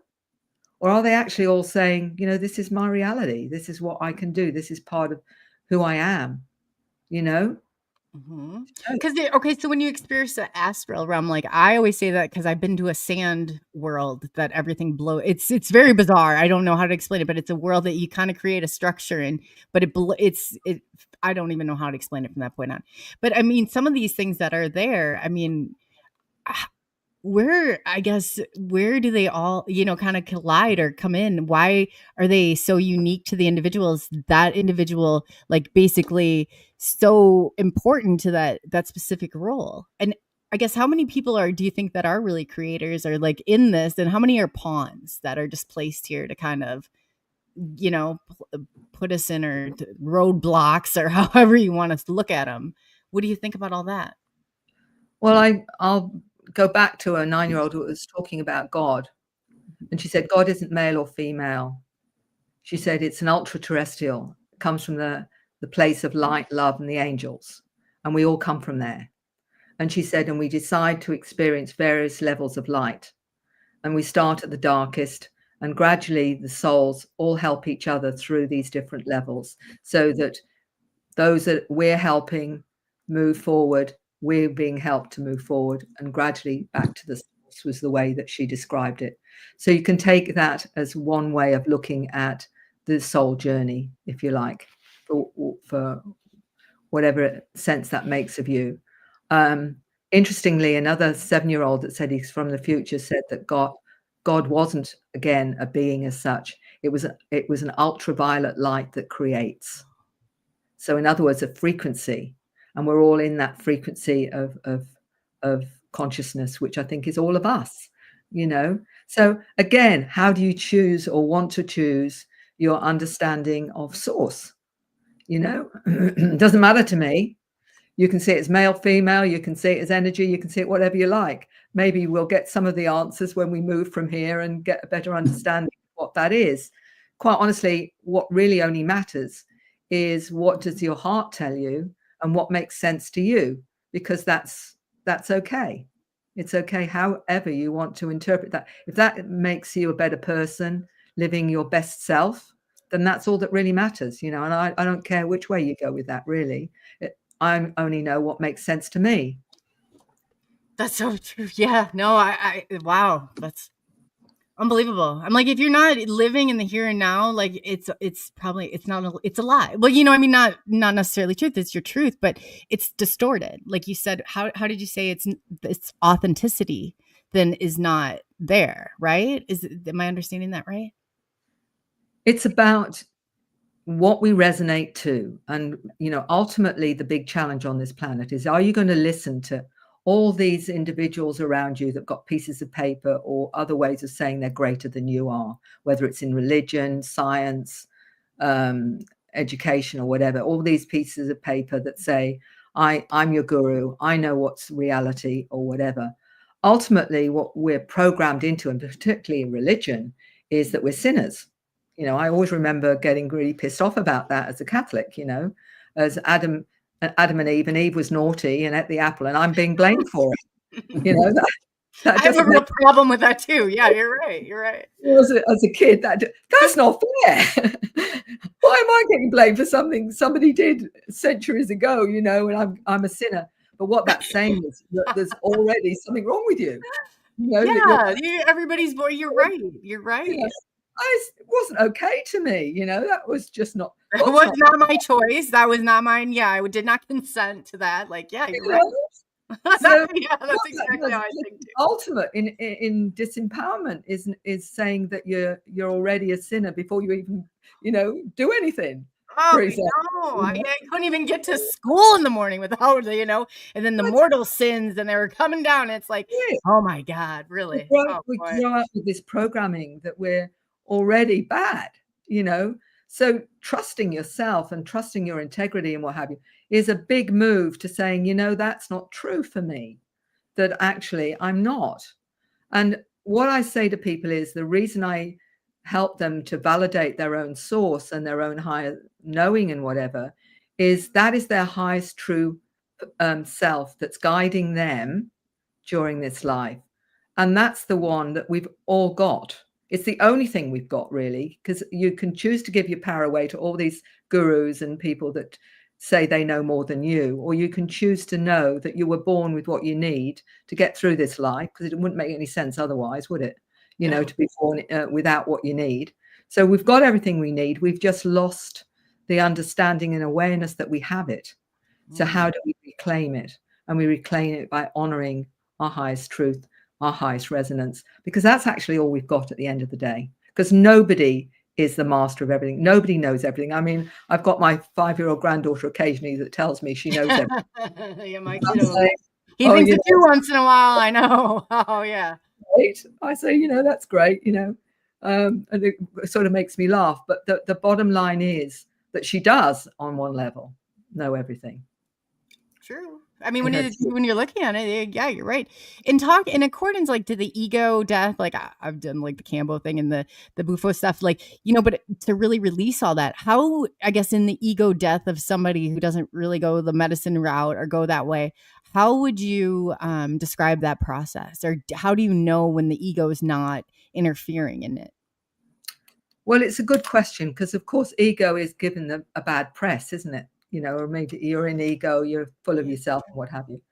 There's a difference between owning your true connection to the highest form of who you are as a person, as a soul.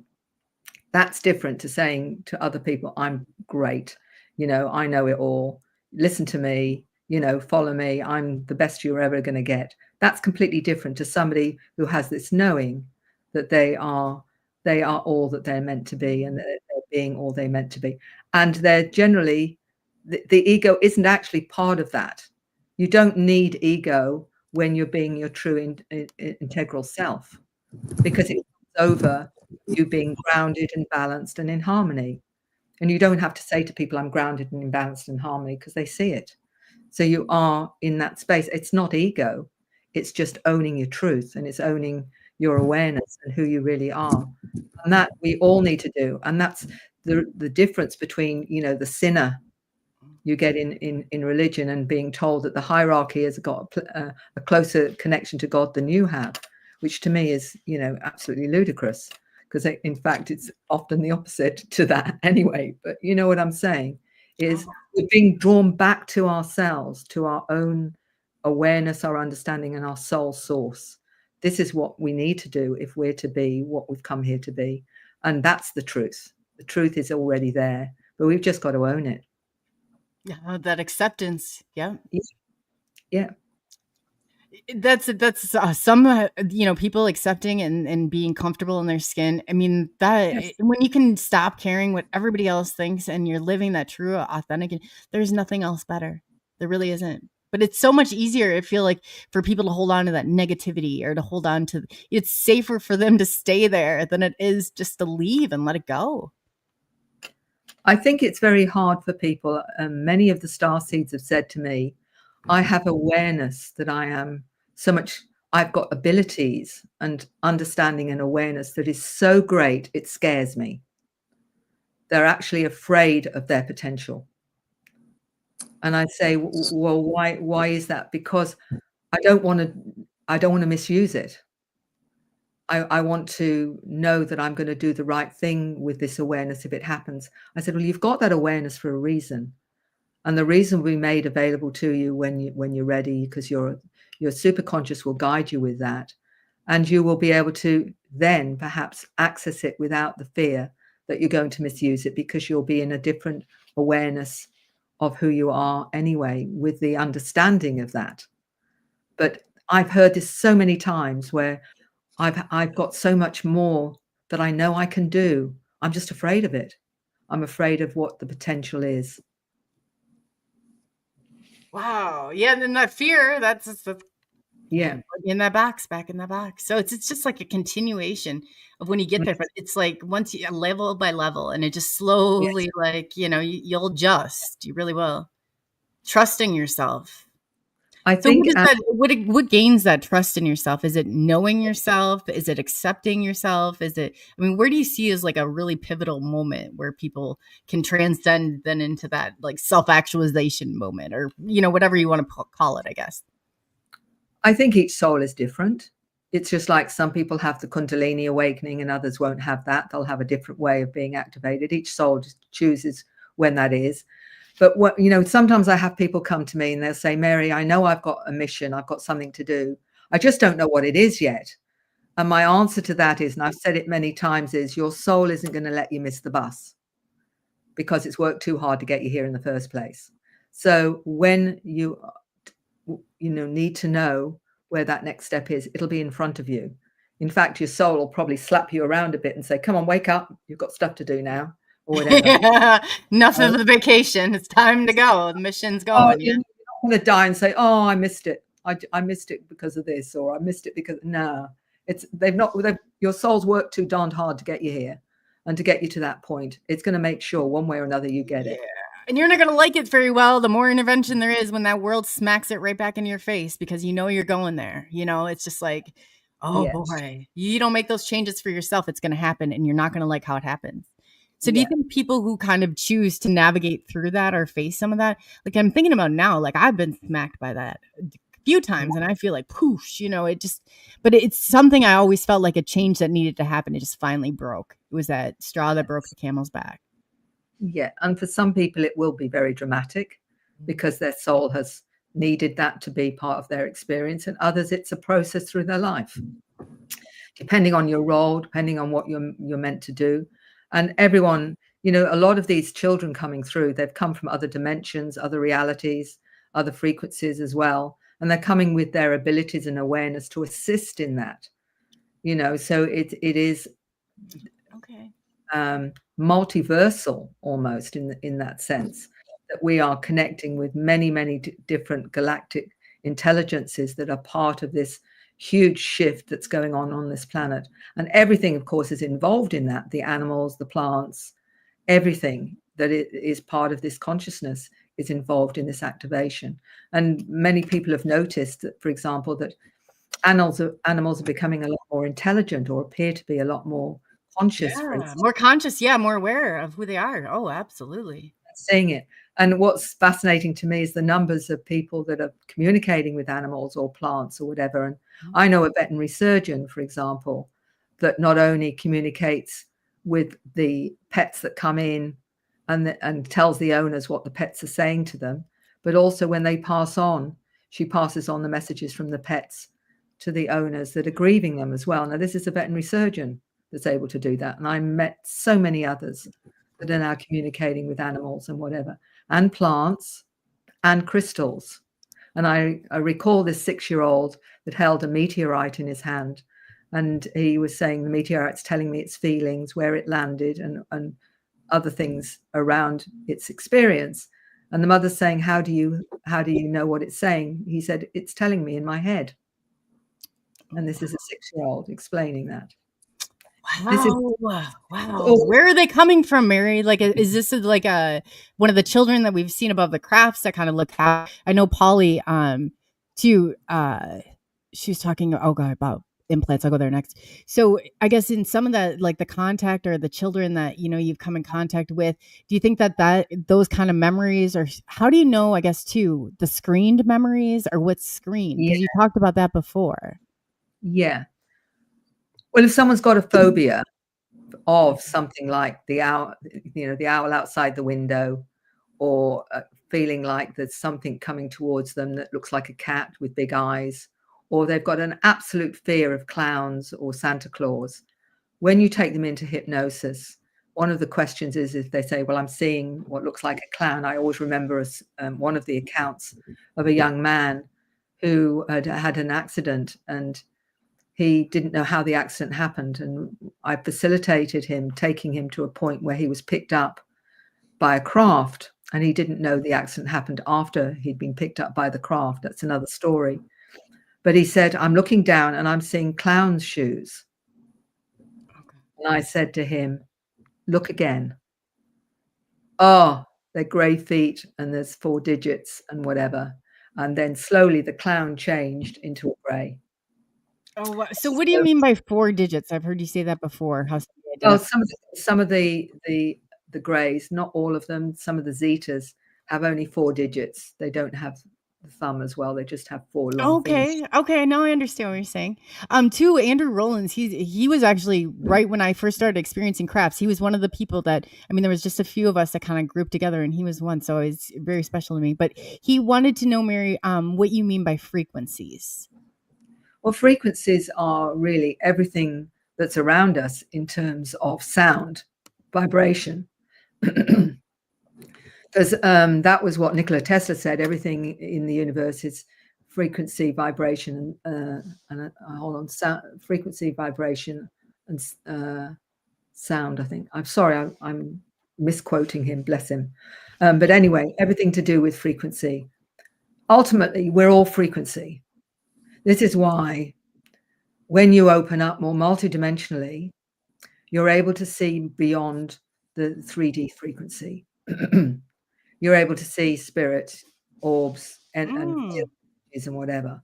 They're just in a different frequency to you. And most of us will tap into that frequency clairvoyantly or clairaudiently, where we'll get the information in our head, but we won't actually see it physically, but we will be aware of it. You know, when I've asked someone to feel the energy of their guide, they will say, oh, I feel something at my shoulder, or I feel something in my heart. And that's them feeling the frequency or energy of that particular intelligence or whatever. Calling card, their handshake, if you like, or whatever. So although I can't personally see some being, I can feel their presence. I can feel that they're around just by that energy. And the more that you work with that, the more information that you will get, as you well know as a medium yourself or Yes. whatever. So it's just, I mean, I think it was one of the physicists, astrophysicists, I can't think of his name, Michio Kaku, I think, said the way he describes dimensions is it's all just different frequencies. So that he says dinosaurs could be walking through your room, but they're in a different frequency, so you can't see them. So what he's really saying is that all these intelligences and what have you are just in different frequencies, and some of them you can see, some of them you can't see. A lot depends on your own ability to see them. And for some people, they'll see it in their third eye, for example. So if I want to know what someone looks like in spirit, for example, I would ask, and then I would get I'd get in information showing me what they look like. And if I wanted to know more, I'd be shown more or whatever. Everyone can do this. This is not magical. This is everybody has the capability of it. The only reason they don't think they have is because they don't think they're special enough or they're intuitive enough. Everyone is. It's just that we've had it shut down through our programming, and we're told not to trust it or not to believe it, or you're going to go crazy, all that kind of stuff, which of course prevents a lot of people from owning their truth and owning their reality. But the children often can see a broader range of frequencies. In fact, the new humans can have 5 times more sensitivity to touch, 5 times more sense of hearing, for example. Oh, wow. Touch, hearing, taste. That's why a lot of them struggle.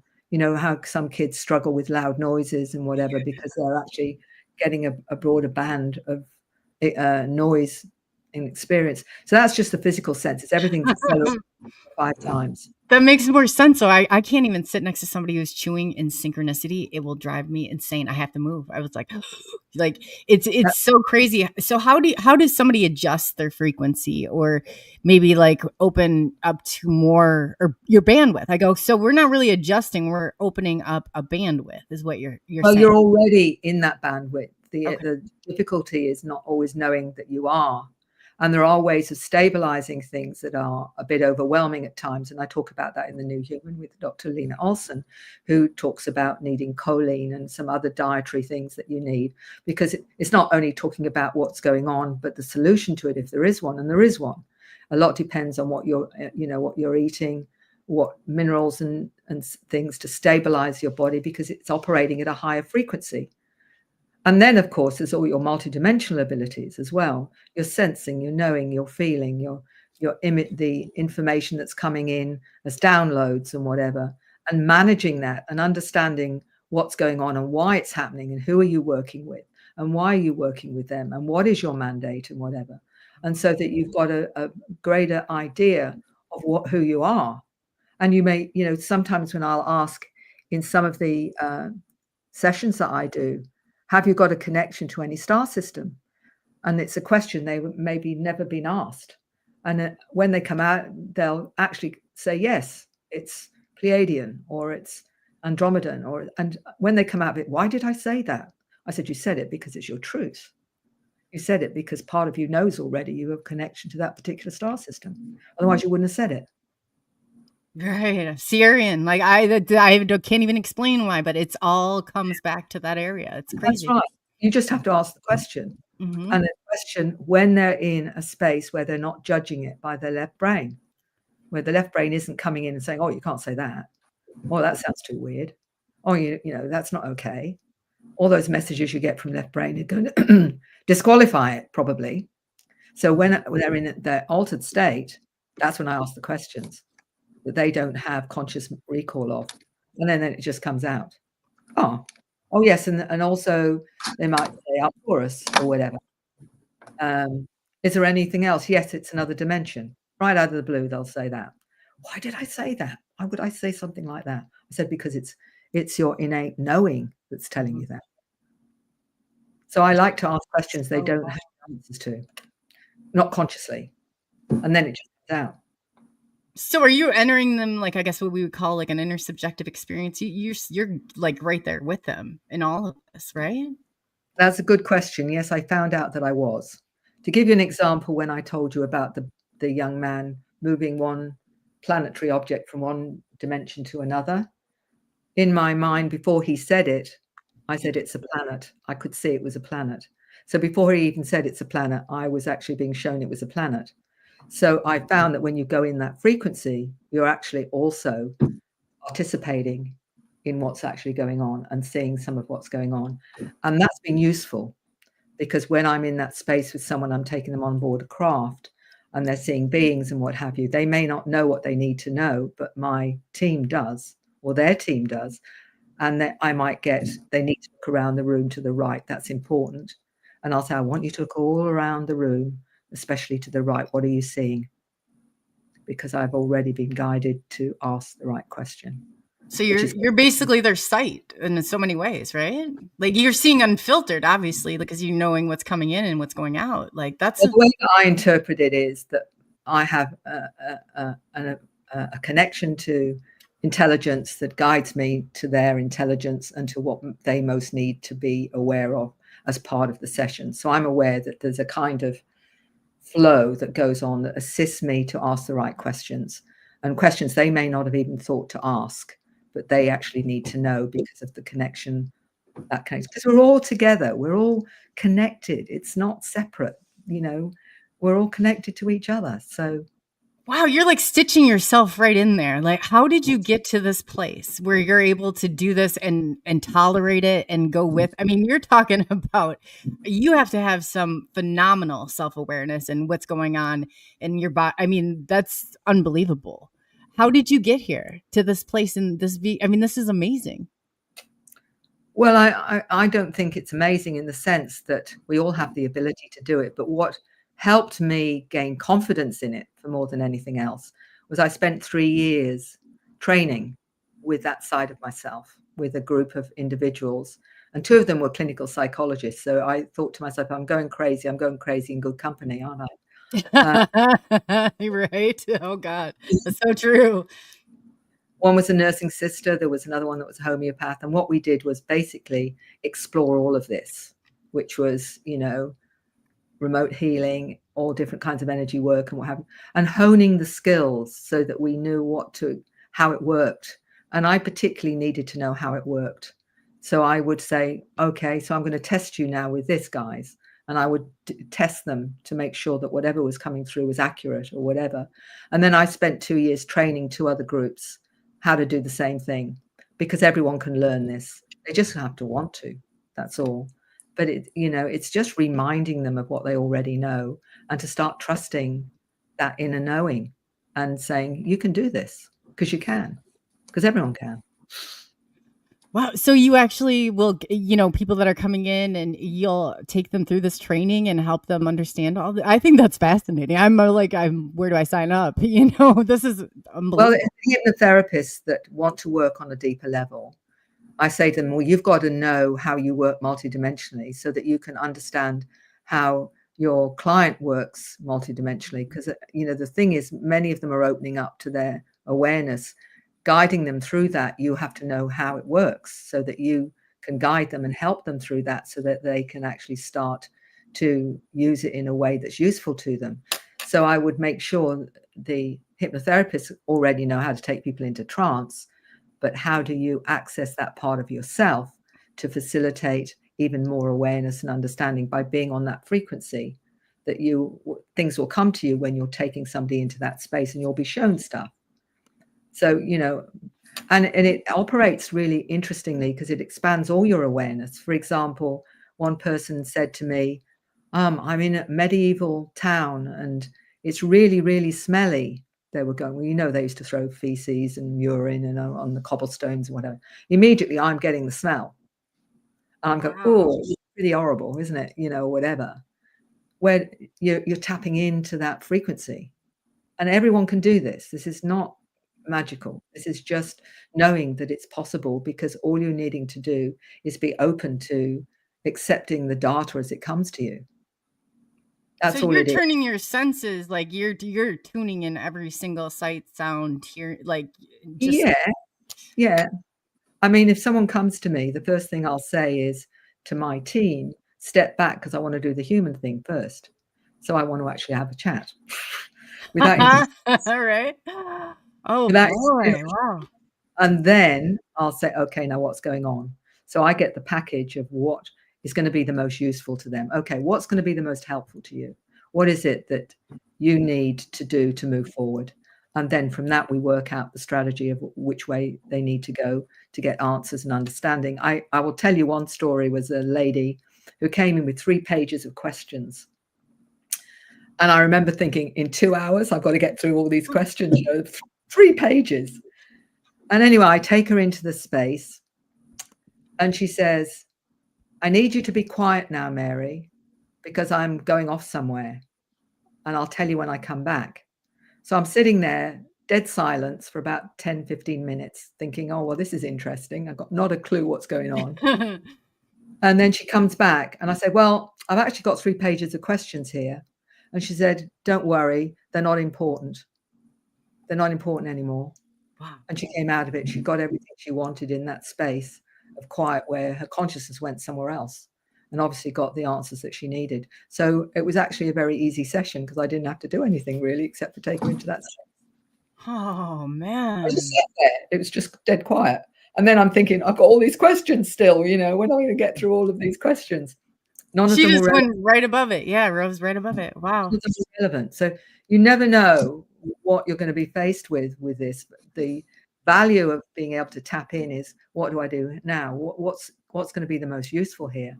I remember once being shown a past life, because my screen sort of comes up like this. It's like a video screen.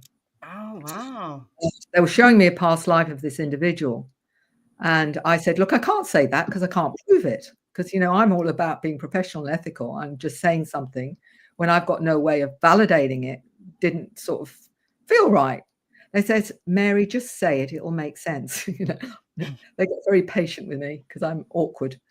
And I said, look, I'm getting a sense that this is something that's happened in another lifetime. And they said to me, Mary, that's spot on. Thank you.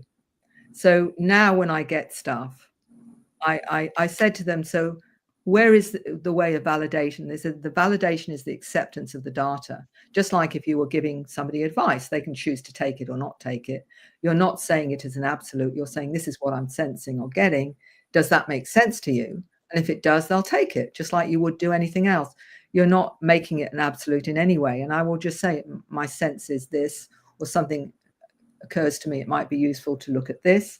Is that helpful to you? As you do as a medium, you'll get stuff. That makes sense. Yeah, you kind of, it's you don't get it. They have to make sense out of it. The person has to make sense out of it.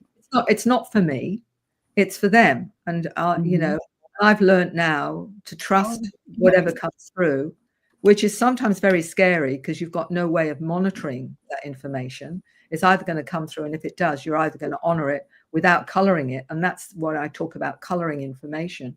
Because if you are bringing your left brain in, that starts to edit right away. And it will say, you can't say this, or you must say it, or you've got to say it this way. So it's got to come from the absolute integrity, which is scary because you don't know what you're going to be saying or what's going to come out your mouth. And that can be yeah. Oh yeah, I've got kicked out of more ghost hunting groups for that. But I said, this is what happens. It's just coming and I'm spewing it out. I'm not like it. The people have to make sense out of it. I can't. And as they create meaning, then I'm able to take it further and further. Wow. That's interesting that you put it like that. And I get it. Yeah. The bottom line is that you can only try to be as authentic as possible with what you do and explain what you do. And anyone that comes to me knows that's how I work. And the reason it's helpful to them is because they're getting stuff generally themselves. And to know they're not alone, that other people are working that way, and how they work with it is actually very comforting, because it gives them a sense of, oh, I'm not that weird after all, or I'm not that strange. And no, you're not, because everyone channels. Everyone brings in information. They may not know the source of it. They may think it's their superconscious or their inner knowing or their inner wisdom, but everyone brings in information from other realms.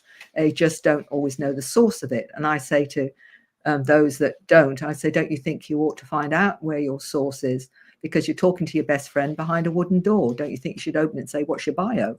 Tell me about yourself. Why are you with me? And whatever. Because the more you understand about your source, the more competent and confident you're going to be with listening to them. So you're saying, like, when those times come, we're supposed to ask those questions, like, so we're expanding our consciousness is basically okay. That's, oh wow. Somebody asked too, Mary, are you planning on visiting the United States at the UFO conference anytime soon? I'm assuming. Do you ever go to like a SETI ranch? I think we'd also should meet at James Gillian's one of these days, because I think that would be a great place. Yeah, I've been there a few times with James. I have got a potential next year, but at the moment there's still a lot of family stuff I'm dealing with here this year.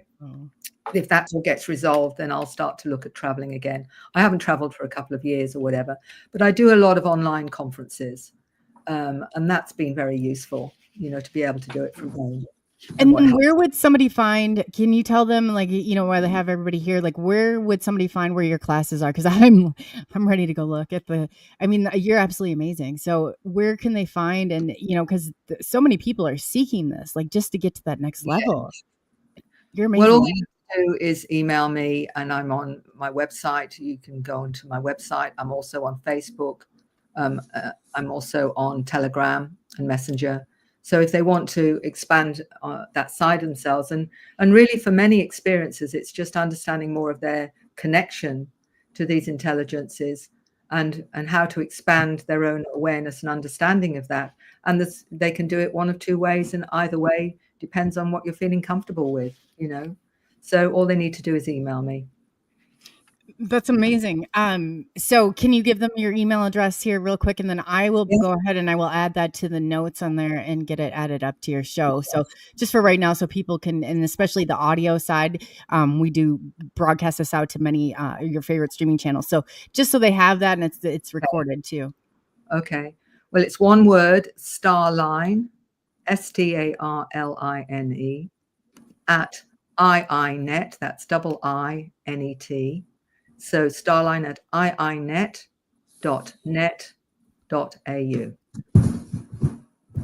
Okay. I'm gonna, hopefully I get this right. So what I'm seeing is Starline, all one word, at iinet.net.au. That's correct. Okay, so I'm gonna go ahead and I'm gonna add that to the chats too. Yes. So I'm gonna add that to the oh, sorry, James, you just add that to the chat too. So yes, and two, I don't feel like we've even gone there. Would you be willing to come back for like a part 2 on this and continue because I'm absolutely fascinated, and we could adjust the time too. I mean, I know you're tomorrow at early in the morning, but I mean, we would love to continue this further, because I just feel like we're just getting there, and it just would be amazing. Absolutely. No worries at all. We'll work something out. Great. And then I guess, we could, I could talk to you all night. In closing, until we come back for a part 2, is there something that you can leave everybody with, I guess, in helping? I guess we were talking about the sport. What's the best way to start that transition, or people that are, just a message that you want to leave the people with until next time? I think the important message is to not give up, and understand that we are in transition, and it is hard at the moment, but you've all incarnated because you know it's going to work out. Otherwise you wouldn't have bothered. So trust in yourself more than anything, and trust that we are in process, and there are going to be some amazing things, I believe, going to happen on this planet, and we've all chosen to be here. So trust in that and be ready. Yes, ready, willing, and able to go, and don't let that fear hold you back. You got to go through. I guess people who are going through that transition and eating a lot of these memory, and just really releasing them, the stages that they go through. Is there any helpful, ways that you find it's comforting, or, kind of coming to terms with some of this, or a different perspective, I guess you could leave them with also? Well, the strategies really are being in as much as possible in environments that are healthy for you. To go into the countryside if you can, ground yourself as much. Grounding is really important right now, because as you're opening up multidimensionally, you have to be more grounded, not less. So that's really important. And to eat the foods that are good for you as much as possible, and much as you can manage, and just generally taking care of yourself. Not just those around you, but taking care of yourself. You got to take care of yourself first, or you can't take care of other people. That's so true. Everybody in the audience has said thank you so much, Mary. You've really, I'm not a real emotional shifting person. I was in tears at one point. So I'm like, wow, you're good. Yeah. So I just want to thank you again for coming on, and really, you've really helped. I feel like I have a totally different awareness that I can go out there with. So I really appreciate all your work that you've done. And you have our deepest respects. If we can ever help you, if you ever need anything, you just reach right out. And I'd be more than willing to do what I can, because you're an amazing person. I love to see you here and at the conferences. And, everybody, we need to talk about Marys. We need to talk about the people like this, because these are the authentic and genuine people that are going to help us get to that next level. Like this is not, you can't even begin to make this, or shift this out of she's right there in the moment. So yes, again, Mary, thank you so much. And we're going to see you again soon. You've been a pleasure. You really have. I just really appreciate all you're doing. And we're right there behind you, supporting your efforts. So thank you. Thank you again, Carly. Really, you're just an angel. Wow. James, what do you think? I'm sorry. I probably was blabbing a lot. I don't know if, thank you for running. I saw the chat. I was like, yes, thank you so much. But Mary, isn't she just phenomenal? What did you think? How do you feel after hearing all that? Yeah, Mary gives a lot of good information out to everybody. And a lot of the stuff that she was saying just resonated with me. It's like, oh yeah, I understand that. Oh, that's happened to me before. Oh, my whole body is shuddered. Oh, now that makes more sense. And I actually learned things from listening to Mary. And I consider myself pretty tuned in, but no, I'm the student tonight. It was definitely a great pleasure to listen to her. And I'm really excited to have her back. I know. I could listen to her all day long, and just fascinating how she got there. Like she's on her level of awareness. Like she is just must be like so acutely tuned in. It's just phenomenal to get to that point and just be that aware and that conscious, like through everything is amazing.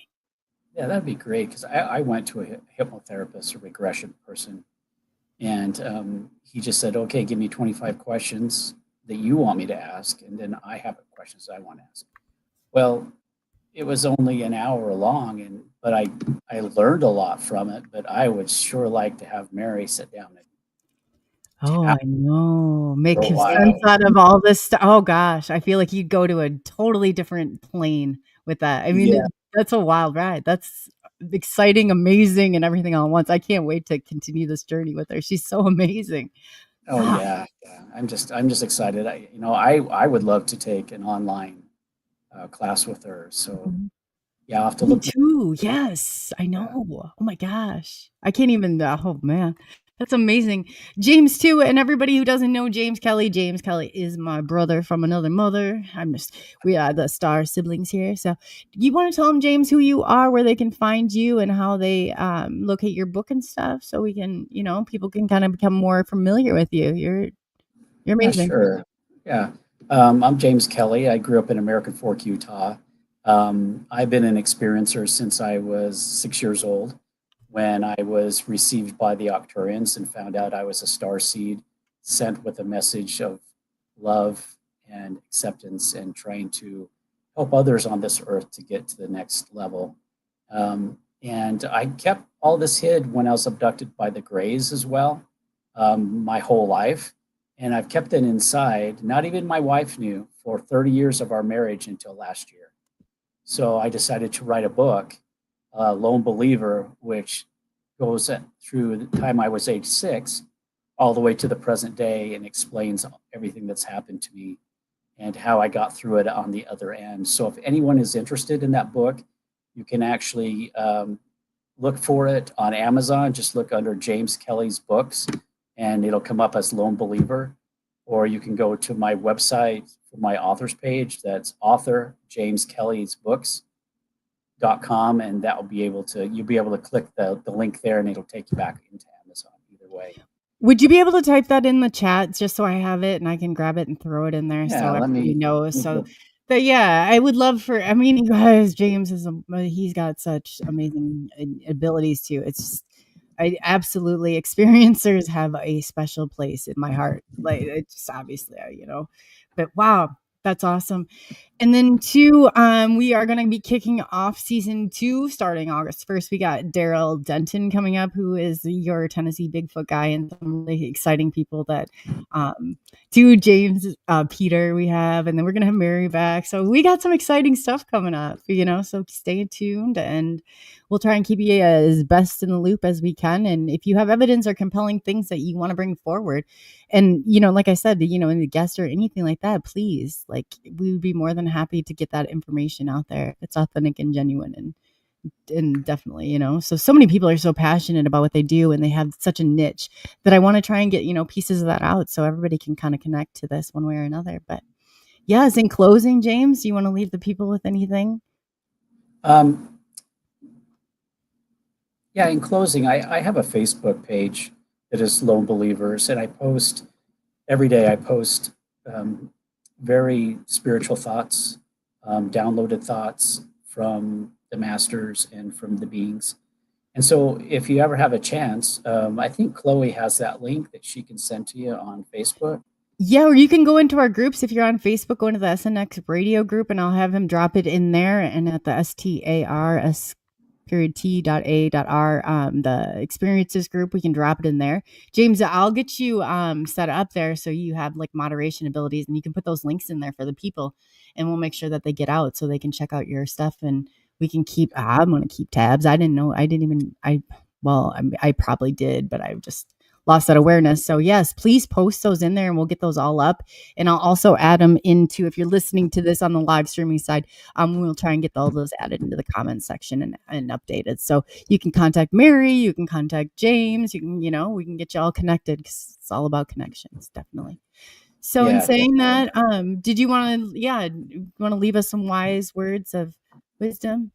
Wise, yeah. I don't know. Just remember, we're all on the same journey, and we need to connect with one another as a family to stay on that journey. Remember, we're all beings of light. We all have the potential of being beings of light and being perfect. And so, absolutely, yes, please reach out to anybody, and remember, you're not crazy. No. It doesn't even matter if the state deems you that way. They don't believe that stuff. You're only gifted, and that's why you're special.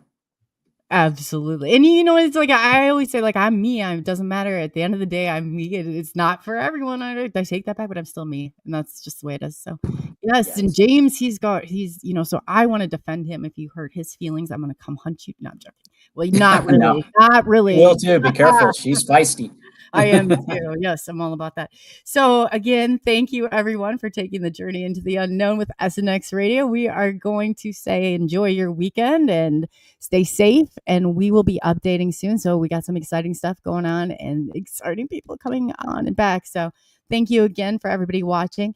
And yeah, James, like you said, and two, what did you tell people, you know, to take it yesterday? You left them with a challenge. We should leave them with the same challenge until. Yeah, I forgot. So I'm glad you brought that up. I forgot about that. Take a minute today in a quiet space, whether it's outside or inside, and just meditate on love and meditate on how much you care for your creator, your God, whatever you want, and to ask for help and open your mind and see what happens. And then, let me know. Let James know next week, next Friday. You're going to be joining us next Friday at 6 p.m., James? Central Standard Time. Chloe makes me come now. So Come on, James, you gonna come on? You wanna come on tonight with us? Yeah, no, no, we I'll love be you here here, next week. James. We love you here. Yes, so definitely. So again, yeah, thank you so much, and we are going to say thank you again for taking the journey into the unknown with us at Next Radio, and we are signing out for the night. Enjoy our music as we leave you be, and hopefully next week you return and let us know how things have changed for you. So we care, we love, and be good to one another. Definitely be good to one another.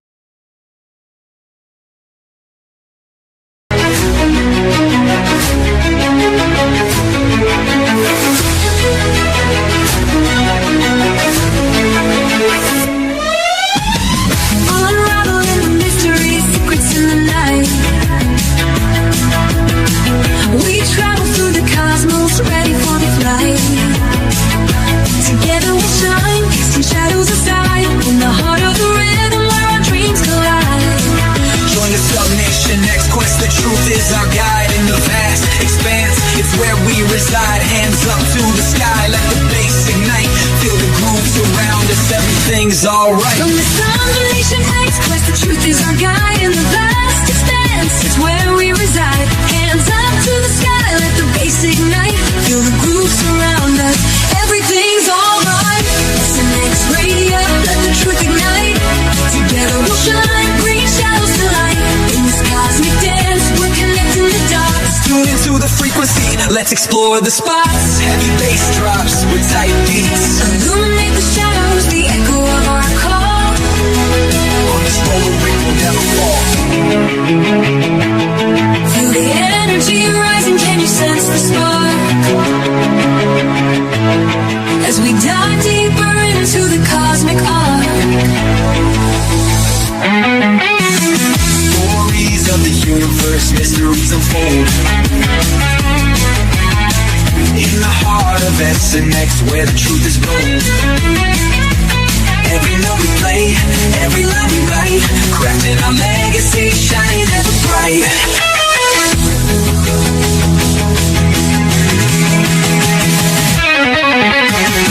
SNX Radio, let the truth ignite. Together we'll shine, bringing shadows to light. In this cosmic dance, we're connecting the dots. Tune into the frequency, let's explore the spot. Here in the spotlight, we're taking our turn. With the fire in our hearts, let the passion burn. As the next radio's call, ringing through the air. Together we rise, together we dare. So join us now, let the rhythm flow. With SNX Radio, we're ready to go. Unraveling the mystery side by side, we stand hand in hand. In this dance of truth, let the story expand.